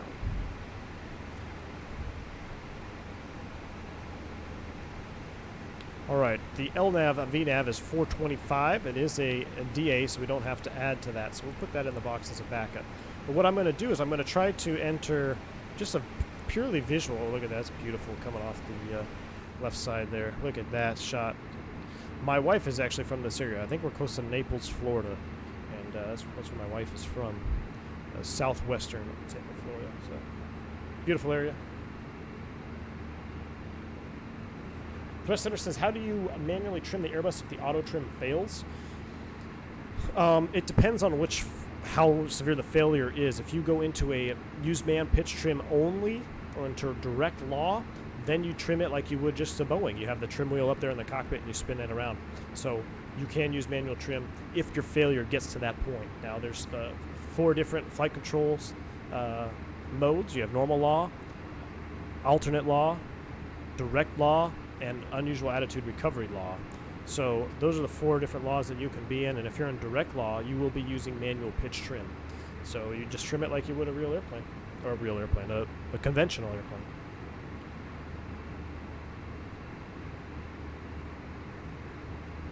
Yes, Rose, the L1011 is the TriStar. Solar coming in again. 11 euros. Sometimes an X-plane when I want to start up my 319 while pushing back and I do my checklist completely correct, it just says engine 2 start fault and the plane just like, nah, you ain't flying today. Solar, are you sure that you have a bleed pressure? So whenever you move your engine start to start, you want to make sure that you have, oops, that's not what I'm looking for. What am I looking for? I'm looking for the engine page. So right here will pop up and it will have 2 valves. I wonder if it'll do it in flight. Let's see. There you go. So you should get these valves and you want to make sure you have pressure. It should be above 30 psi. So make sure that you actually have pressure. If you don't have pressure, it could be because that your APU bleed is off. So even if you have your APU on, you want to make sure you turn the APU bleed on because that will get you your air pressure to start the engines. If you don't have any pressure there, it won't start. Now I have also encountered if you just flip the switch real quick, especially here in the FlightFactor, if I just flip this to ignition start and then hit the start switch right away, it doesn't start. It just takes a second to kind of run through its little test. So make sure you give it a second or two to actually get set up for engine start. Alright, so that looks good for 425.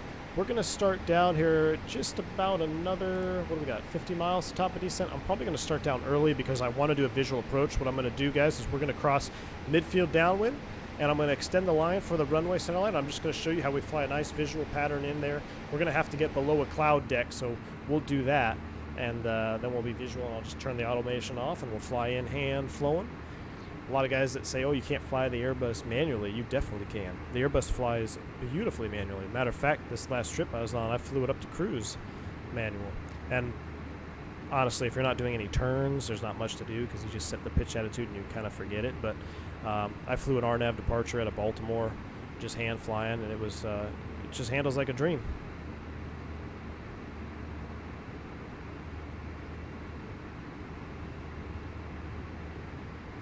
Ramon says, my first flight was an A300 Air Jamaica. Got really scared during the nose abatement turn over the ocean. Nice. Rose Jackson asked, V1 Sim, can you feel the difference in brake power when you use the veering levels of auto brake? Absolutely. So low and medium are the only 2 auto brake settings that are authorized for landing in the aircraft. And if you use auto brake medium, you can definitely feel it. It really does put a stop. We're going to use auto brakes medium into Key West tonight as well, or today. So we'll be doing that. You can definitely feel the difference. And the brake temperatures will feel the difference as well. Thanks for the METAR there, Frank C. Appreciate it. Ola says, have you one? Can't be with you tonight. Sorry, just wanted to tell you this channel of yours is awesome, and cheers to everyone. Thank you, Ola. Really appreciate that. Thank you. Martin's Scott's first flight was an MD-82. The cockpit door, even during flight, was open, and the view of the buttons and lights and levers made massive impression on me. I remember those days, man. Pre-9/11. Definitely you can go up there and sit up front, take a look at the switches and stuff. That all ended abruptly with 9/11. Let's get ourselves a little flyby.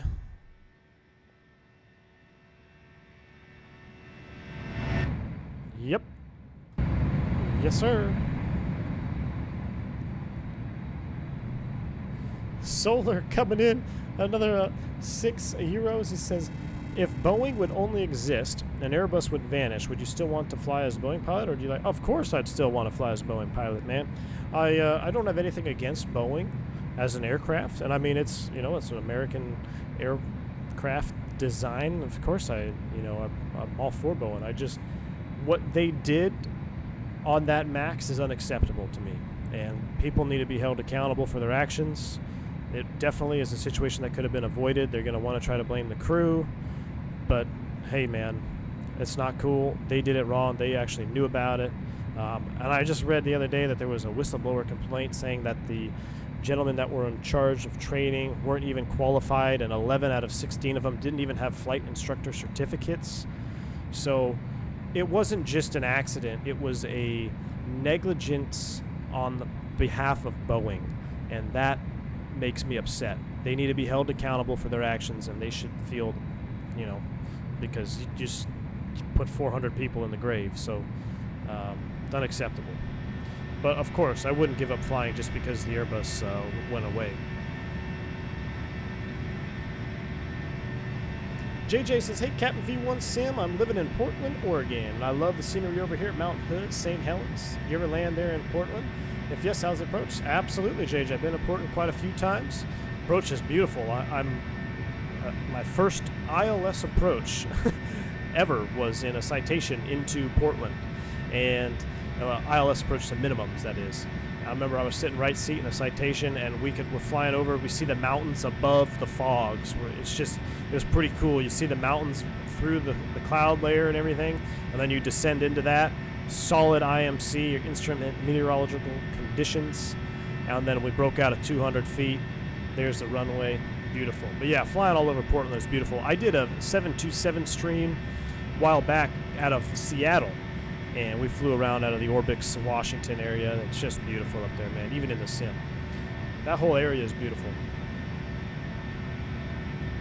All right, we're probably getting close to our top of descent here. Let's go ahead and set 10,000 feet. Clipper 522, descend pilot's discretion, and maintain a 10,000. So let's see here. This is a 40-mile, it's a 40-mile range. So here's Key West.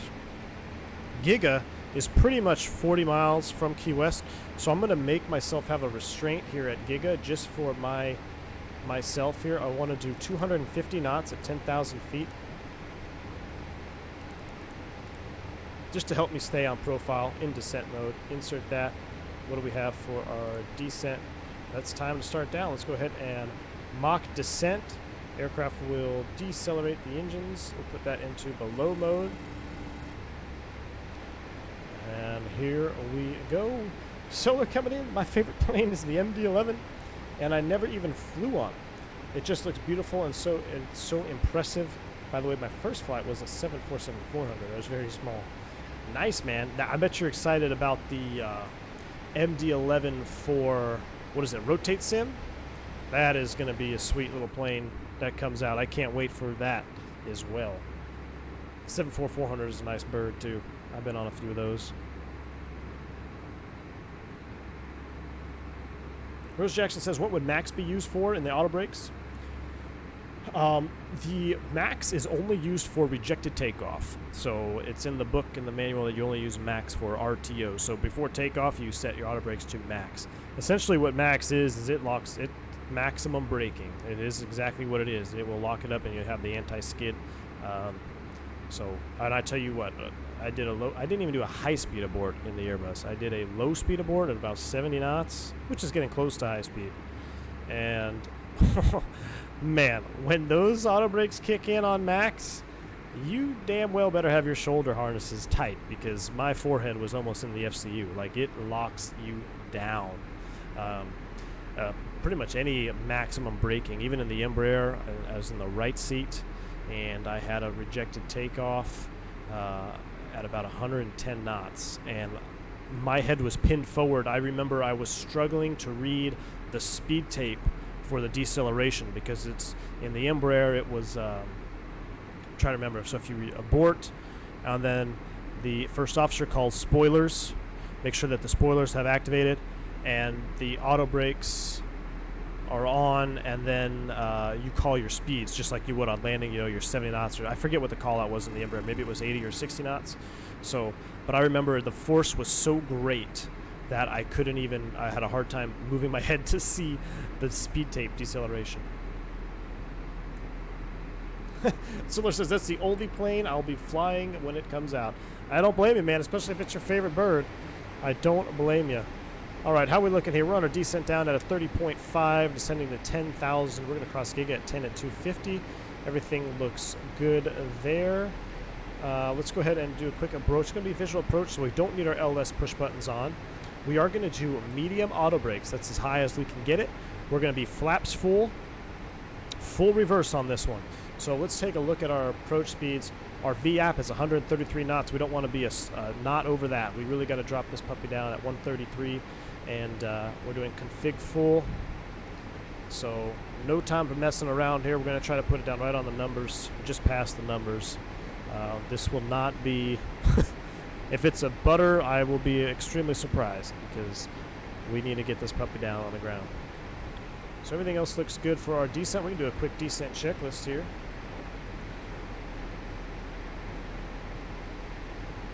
Briefing's complete. ECAM status is checked. Auto brakes are medium. Seatbelts. Let's go ahead and turn those on here for the descent. Seatbelts are on. Minimums are 490, or no, 425. That is set. Altimeters are, we'll change that at the transition level to 29095. I'll cheat here a little bit. I'll go, oh, come on. 29095, and then pull it back out. There we go. All right. Approach checklist is complete. Let's get down to Key West, ladies and gentlemen. Greetings from Norway, Dreamy Ada. How's it going, man? Good to have you here. Welcome aboard.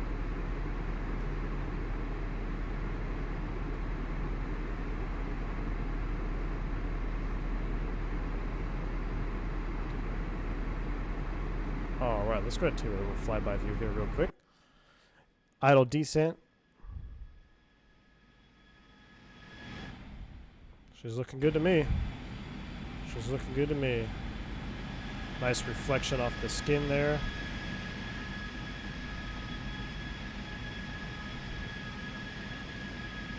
Big Ace Gaming in the house. It says, random thought. Driving to Orlando and enjoying the stream. Excellent, man.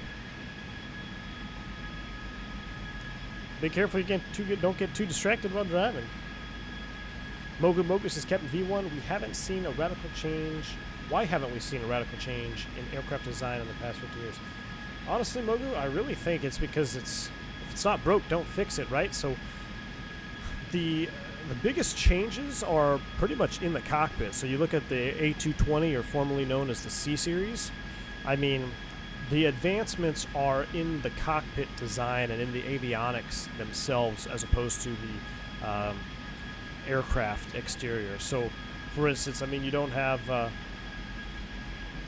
lot of the low engine, like the MD-80s and stuff, the high engine stuff. You had a lot of problems with that injecting water. That's why you have the water deflectors on the nose wheel and the main gears and all that stuff. So that kind of got phased out. But I believe the MD-80 was only made 5 years before the Airbus. So just a complete different method in aircraft design. But the Airbus isn't by any means new either. It's an older bird. So when I switched over from the Embraer, it was almost a step backwards in technology. So, but as far as the external design, you're seeing the biggest changes are in the cockpit, and also with the wings, like the 787, they got the raked winglets on there for maximum fuel efficiency. A350s kind of got the same thing going on. The Neo engines, the super efficient high altitude engines, that's where you're seeing most of the changes. All right, we're about to make the turn at Carter. Looks like we're going to cross Gigi a little bit higher than I want to cross her at. Let's see. Airplane is showing that we're going to cross at 10.8, so let's go ahead and help it out with half the speed brakes there.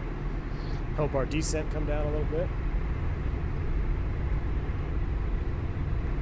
Greg says, question, would alpha floor protection make a stall situation worse because of the thrust to pitch coupling on an Airbus? Nope. Because once you go to alpha floor, it's going to pitch you right up, and if it were to stall again, it's going to inhibit, it won't let you stall. So it will push the nose forward if you went in a VLS in alpha floor. So it will keep you at your maximum angle of attack. It will not stall you in normal law. How do you perform manual stall or manual start in the Airbus? Why are the engines speeding up? Hold on. You're high, but you're increasing thrust. Welcome to Airbus. Let's go ahead and a manual start. So, oh boy, I haven't done that in a while. Basically, we have manual start abilities if we need to. I've only done it maybe once or twice. Ignition start over here, and then you have your man start. So then you would press your man start push button to get it your bleeds flowing and getting the N1 to spin up, and then you would introduce fuel with your start lever. So very similar to the Boeing in manual start mode, but Airbus, it does it all automatically for you. All right, we're 18.1. Let's go ahead and set 2.9er. Oh my gosh, this 2.995 is set. QNH. There we go. 2.995 once, twice, and 3 times. Perfect.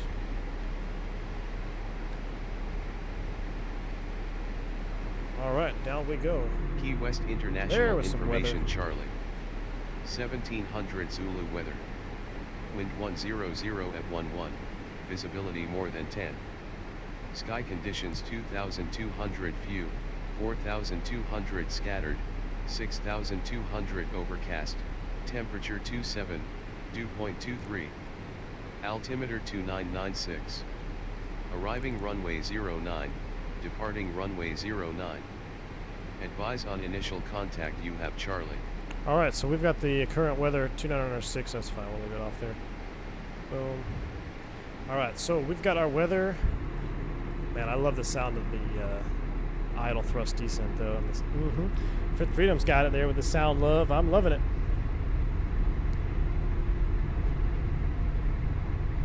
Fifth Freedom says, Cap K, I feel we should be having some Jimmy Buffett music in the background. I agree with you, man. We should. We should definitely have some Jimmy Buffett in the background. Why are you giving me issues here, Airbus? All right, we're going to just do this. We're going to go open descent here. Open descent mode, 270 on the speed. Let's get the brakes out. Down we go. So what I'm going to do here to increase my rate of descent, I'm going to increase the speed. And she's going to pitch for speed now, so this will really get the descent rate going. Common technique if you find yourself a little bit high or a little bit behind the descent curve. Rose Jackson says, though I'm 25, but I love the older steam gauge flight deck. I agree with you, Rose Jackson. I enjoy some good old school. That's why I love flying the 727, the 73200, even the 73400 with the round dials. I love it.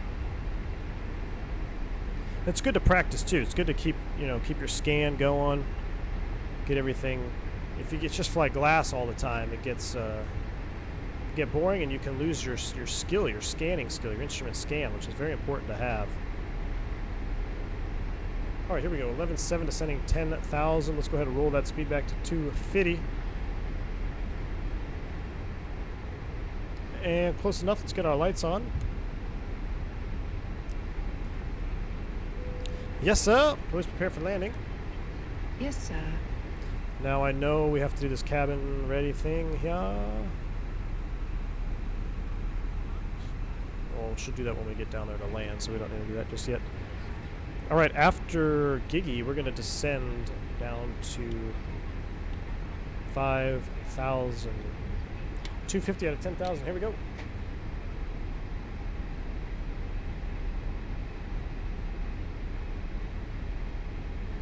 JJ says, how powerful is manual braking against lower medium automatic braking? It can be pretty powerful because you can get really hard on the brakes if you stand on them. You can get pretty much max braking if you stand on the pedals. So it's just kind of a feathering technique. It's just with the auto brakes, really what they do is they allow a constant deceleration, and it allows the brake wear to be even on both sets of wheels, like your left main and your right main, and it also keeps the temps equal for the most part, unless one pad is higher than the other. But for the most part, that's all the auto brakes do. They're not necessary by any means. Fifth rate of mass. Hey, Captain K, FlightFactor told us. Oh my goodness. Solar, coming with another super chat. Says, I'd love to fly with you, the smart co-pilot mod. Hey man, maybe I'm gonna, I've had a couple guys ask me now about the smart co-pilot. I haven't even tried it. I'm gonna have to take a look into it. If it is something that's workable, then I might do it. But I think that'd be fun to do something. That's what X-Plane really is missing, and I'm really hoping that FlyJSim nails with the that multi-crew experience that they got coming out. All right, we're turning direct Key West now, descending 6.6 for 5. Let's go ahead and see if we can get below this so we can get visual here. I'm going to set our altitude of 3,000 feet. We are entering the clouds, but we are plus 24, plenty warm out here. No need for any anti-ice. 5.9 descending 3. Everything is looking good. We're direct Key West right now. We're going to overfly the field, make a right downwind, and join final. New member, IGU7S7. How's it go, man? Thank you, sir. Thank you for becoming a member of the channel. I'm glad you're enjoying the content. Really appreciate your support here. I'm going to set 4,002 since we're already below the clouds. We're not going to go all the way down to 3. Ah, screw it. We'll go down to 3. Oops. There we go. Thank you, Iggy, for becoming a member, man. Really appreciate it. All right, thrust throttle open descent 4.5 for 3,000. Yes, she looks good to me. Clipper Aurora.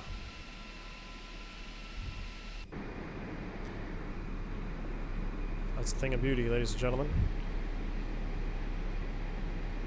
Stephen Murray says, can you please do a video on FPS? Man, I don't know. I mean, will you just want to see like my settings and stuff? I really don't have any extreme mods or anything like that. I just use Ultra Weather XP, Forkboy Ortho, and that's it. My specs are in the description, or if you type !specs.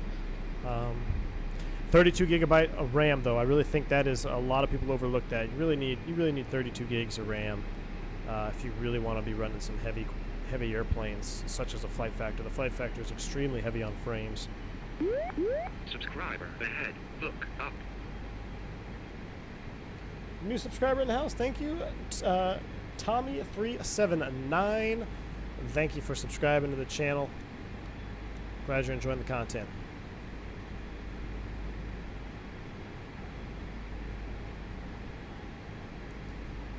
All right, I can see the island of Key West off our nose. Looking good. What we'll do is we're going to cross midfield. I'm going to slow the aircraft to 180 knots. So if you're doing a pure visual approach, 250 overhead, slow to 180 on downwind before you turn base.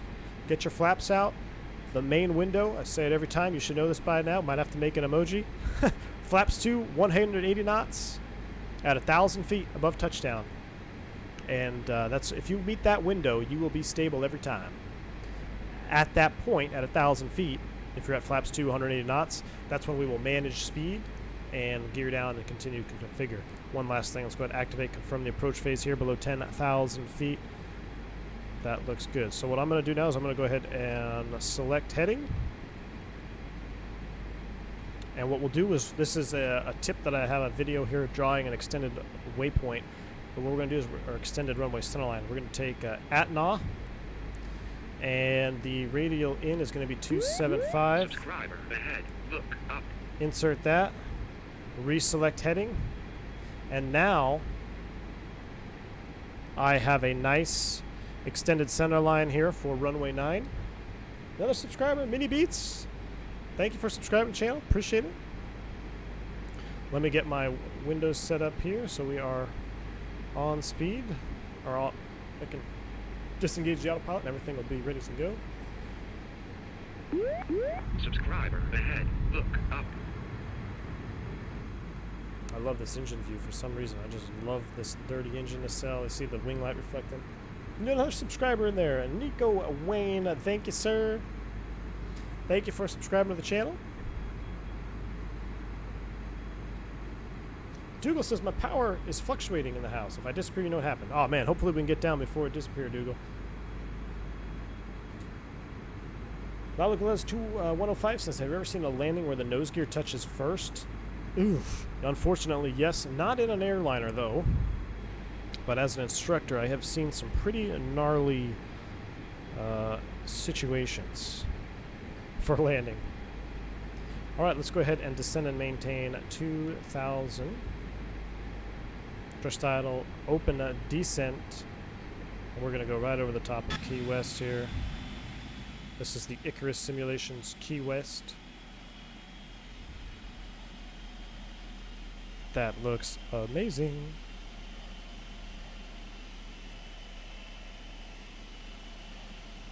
Logan Moose says, V1, which payware aircrafts are you looking forward to purchasing in 2019-2020?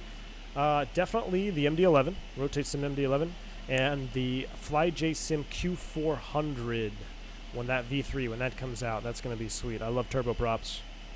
Those are my two on top of my list.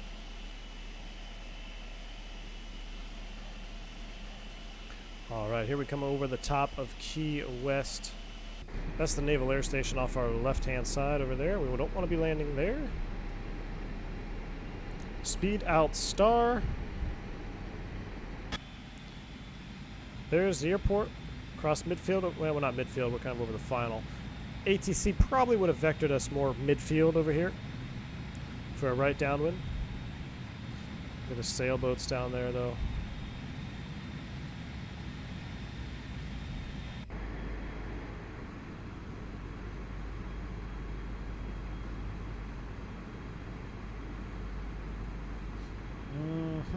Fifth Freedom says it's much more relaxing without ATC, isn't it? Absolutely. You know, and that's kind of why I enjoy, well, if I'm at work, look at that runway, guys. That is short. We definitely got to put her down on the markers. When I'm off, you know, and I've been flying a lot, like I have been recently, I like to just kind of relax and not have to worry about ATC. But I know you guys enjoy seeing it, so I'm definitely going to get some more ATC in there. But just for today's stream, I wanted to just have a relaxing little stream here. We're going to turn downwind. We will descend and maintain 1,500. Speed coming back to 180 knots. I'll set us up about 250 on the heading. Actually, no, we want to be 275. There we go. Approaching VFE next, -10. We're going to get flaps 1 out.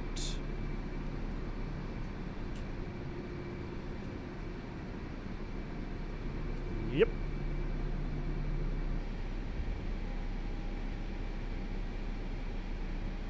All right, once we reach Addons, I'm just going to take manual control. We'll fly it manually in. I'll be taking a break from the comments there. I apologize if I missed a lot of your chat messages, but I'm going to have to focus for this visual approach.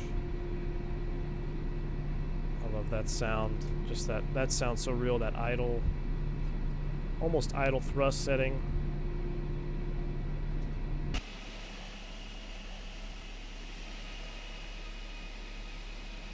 Deck angle's getting pretty high.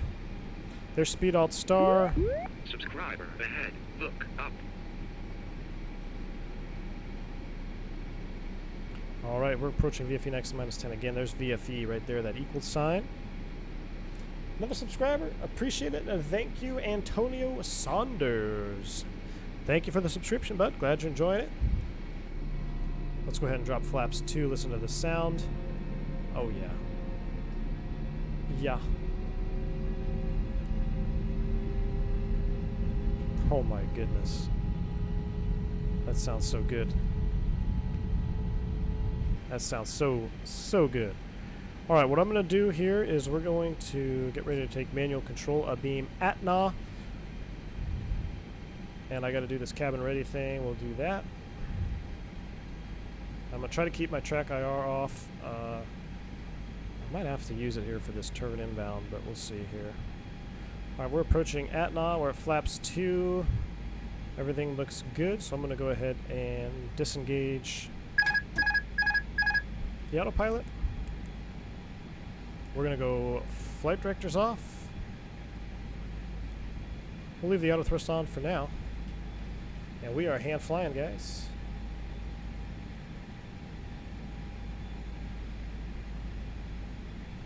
Make a nice right-hand turn here. We're probably going to go just past Addons. I'm going to spin our altitude up out of the way. 4,000 feet for a go-around altitude. And give myself the bird here. Let's go ahead. The bird is this little flight path marker right there. If you're an Embraer guy, you definitely know about the bird. All right, here comes a right turn inbound to Addons.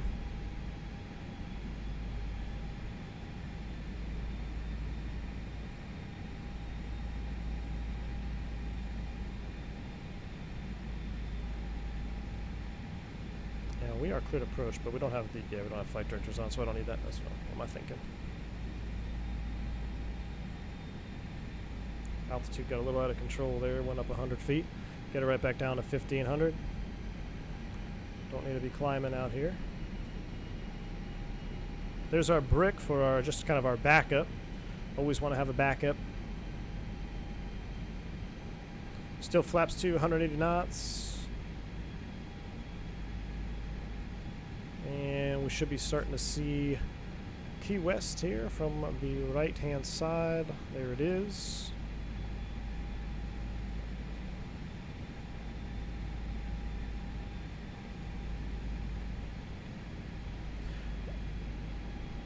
Rose Jackson, I just saw you coming off this corner of my eye there. The numbers on the wings, those are the flap position. So if you were to have some kind of failure up front in the cockpit where you didn't know what position or how far your flaps were, maybe they were jammed, you could take a look back and let's see if I can do it real quick without messing up, and you could see how far the flaps are extended if they were to jam or something like that. So just a little redundancy. Oop, let's get back on our situation here. We've got to be at or above 1500 for Busby, so we got to get back up to 1500, about 60 feet low.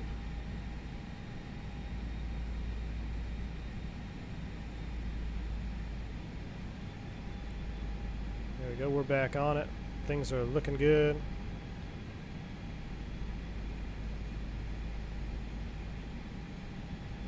All right, 1500, right on the money.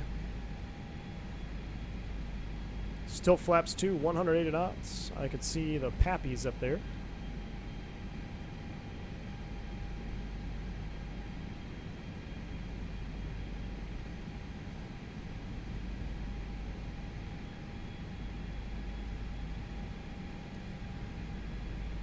We are now 2.4 from Busby. Runway's in sight. We are landing. Nice cruise ship right over the, right there at the harbor. That's cool. Love to see that. Subscriber ahead. Look up. Thank you for the subscribe there, Matthew Cum. Appreciate it. All right. Flaps 2, 180. Because this is Key West, this is one where I will configure about 500 feet early. As you can see, we're at 14.8 instead of 1,000. So just, you know, in this approach, I'm going to go ahead and configure a little bit early. Let's go ahead and go gear down. Arm the speed brakes. VFE next -10, flaps 3. VFE next -10, flaps 4.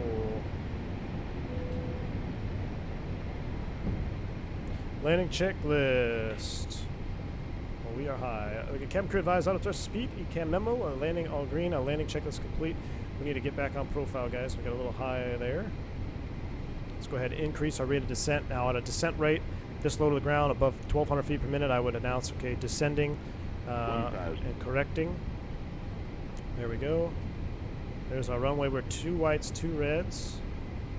All right, there we go. Now we're back on profile. I'm going to be visual with the pappies now because I need to use the pappies on this approach. So I've got 2 whites, 2 reds. We're going to take her right in all the way down. Still 2 whites, 2 reds. Man, that runway is short. I really hope we could stop here.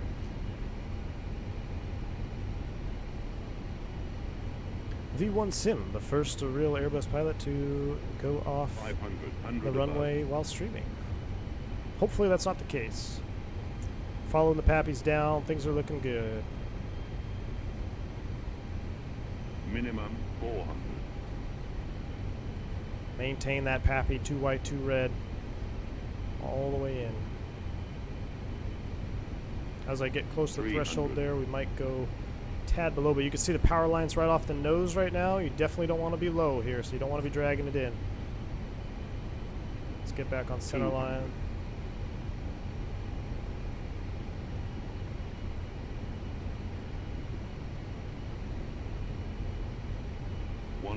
There's the EMAS off 9. 50, 40, 30, 20, retard, 5. We're down. Spoilers. Reverse green.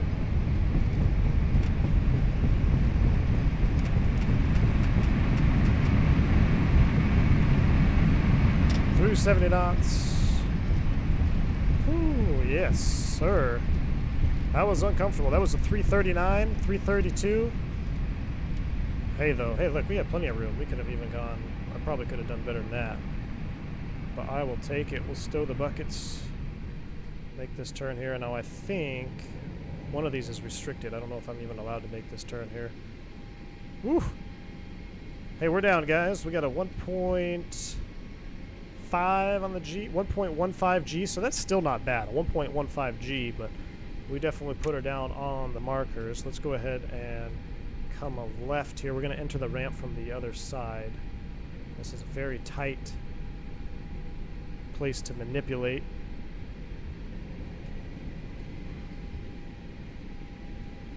All right, we are down. Let's go ahead and do it after landing check here. Let's get the spoilers up. We'll get those off. Wing lights off. We'll start the APU right away because they don't have ground carts here. We're going to make that right turn and try to put it right there is what we're going to do.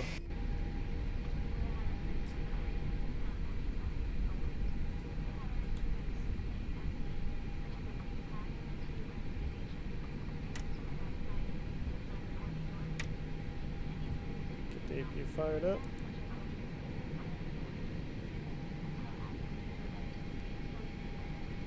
This is tight. Beautiful.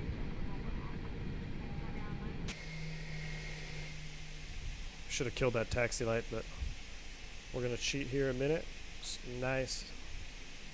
Steady. We'll take the last line right there. Perfect. Brake set. APU is a Veil. So we've got a good APU start. Let's go ahead and kill engine 1. Seatbelt sign. Engine 2. Get the air conditioning on. Ladies and gentlemen, welcome to Key West, Florida. Alaskan Key West, I agree. That looks a little funny there, doesn't it? How was our brake temps for that landing? I wonder if they got a little bit hot. We'll take a look at this replay here. Wheel temps are, what? Not bad.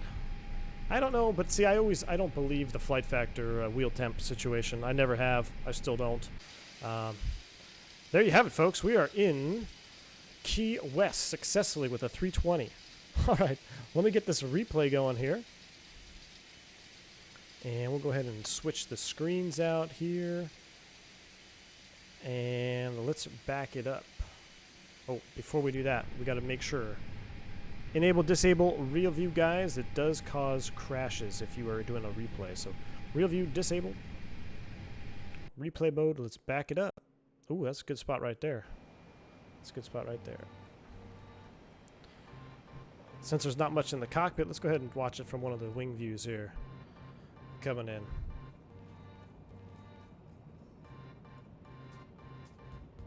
All right. What is the function of the bird on the PFD, as Simone Tomba asked? Simone, so the bird function, really what it does, it's a flight path vector. And I use it when I'm hand flying a lot. Look at that cruise ship down there. That's pretty cool. Because if you put the tail of the flight path vector or the bird right below the horizon line, that's going to be an approximate 3-degree descent flight path angle for you. So you get a good reference than not having anything there. Also, maintaining a level flight, it's very easy with the flight path vector or the bird because you just split that donut, we call it the donut or the hollow part of the flight path vector, in half with the horizon line, and that will be a perfect wings level attitude. So I use the bird a lot when I'm doing a localizer approach or in a case like this when we just do a full-blown visual approach, but definitely a handy tool. Yep, Fifth Freedom and answered it for you. Appreciate it. 59 likes. Come on, guys, like and subscribe. I got one guy going around here who's just hate mail. He likes to dislike every video, so let's show him that we dislike him by liking this video. Thank you, HD Simpsons. Nice approach and landing. Appreciate it. Let's see what we got here. Coming over the threshold. Oh, yeah. Hardly any flare. Nice wing flex. Spoilers. There's your Florence kit right there. The ailerons, they go up to spoil lift. Let's go ahead and back it up a little bit. We'll just go from right here. Let's take out from this engine view right here. And then we'll do some outside shots. Wojtek says, "Dual, yes, the first Pan Am flight was mailed from Key West to Havana." Yes, it was. A lot of people don't know that the very first Pan Am flight actually came out of Key West, Florida. There's your flower petal reversers for the CFM engine. Somebody was asking about that earlier. Oh man, I wish we had replay sounds. That just it bothers me. No, we don't. But all right, let's back it up. All right, let's do a couple outside shots here. Let's go. Let's do one of these videos right here. That actually is there in real life. I forget what that is. It's like a little graveyard.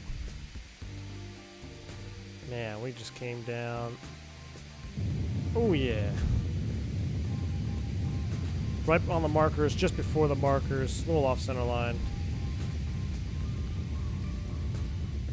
But welcome to Key West, guys. Let's do a runway shot. Definitely want to be on the path, though, because you notice we came across those, see those power lines right there? You don't want to be low and dragging it in. All right, guys, I'm going to leave you with a few more replays. Oh, a little wing correction there. Look at the Pan Am underneath the belly. Boom. I like it. I'm going to leave you with a few more replays, guys, and then I'm going to be getting out of here. So I appreciate everybody tuning into the stream today, all the mods in the chat, all the sponsors, the new members that we have, all you guys coming in from all over the world. Thank you so much for being a part of this channel and being a part of the stream. So I will catch you guys on the next stream. Maybe one more before I go. I'm definitely going to have a video out here for you real soon about the 320 performance. But thanks again, guys. I will catch you all on the next one. I hope you have a blessed day wherever you're watching from. See ya.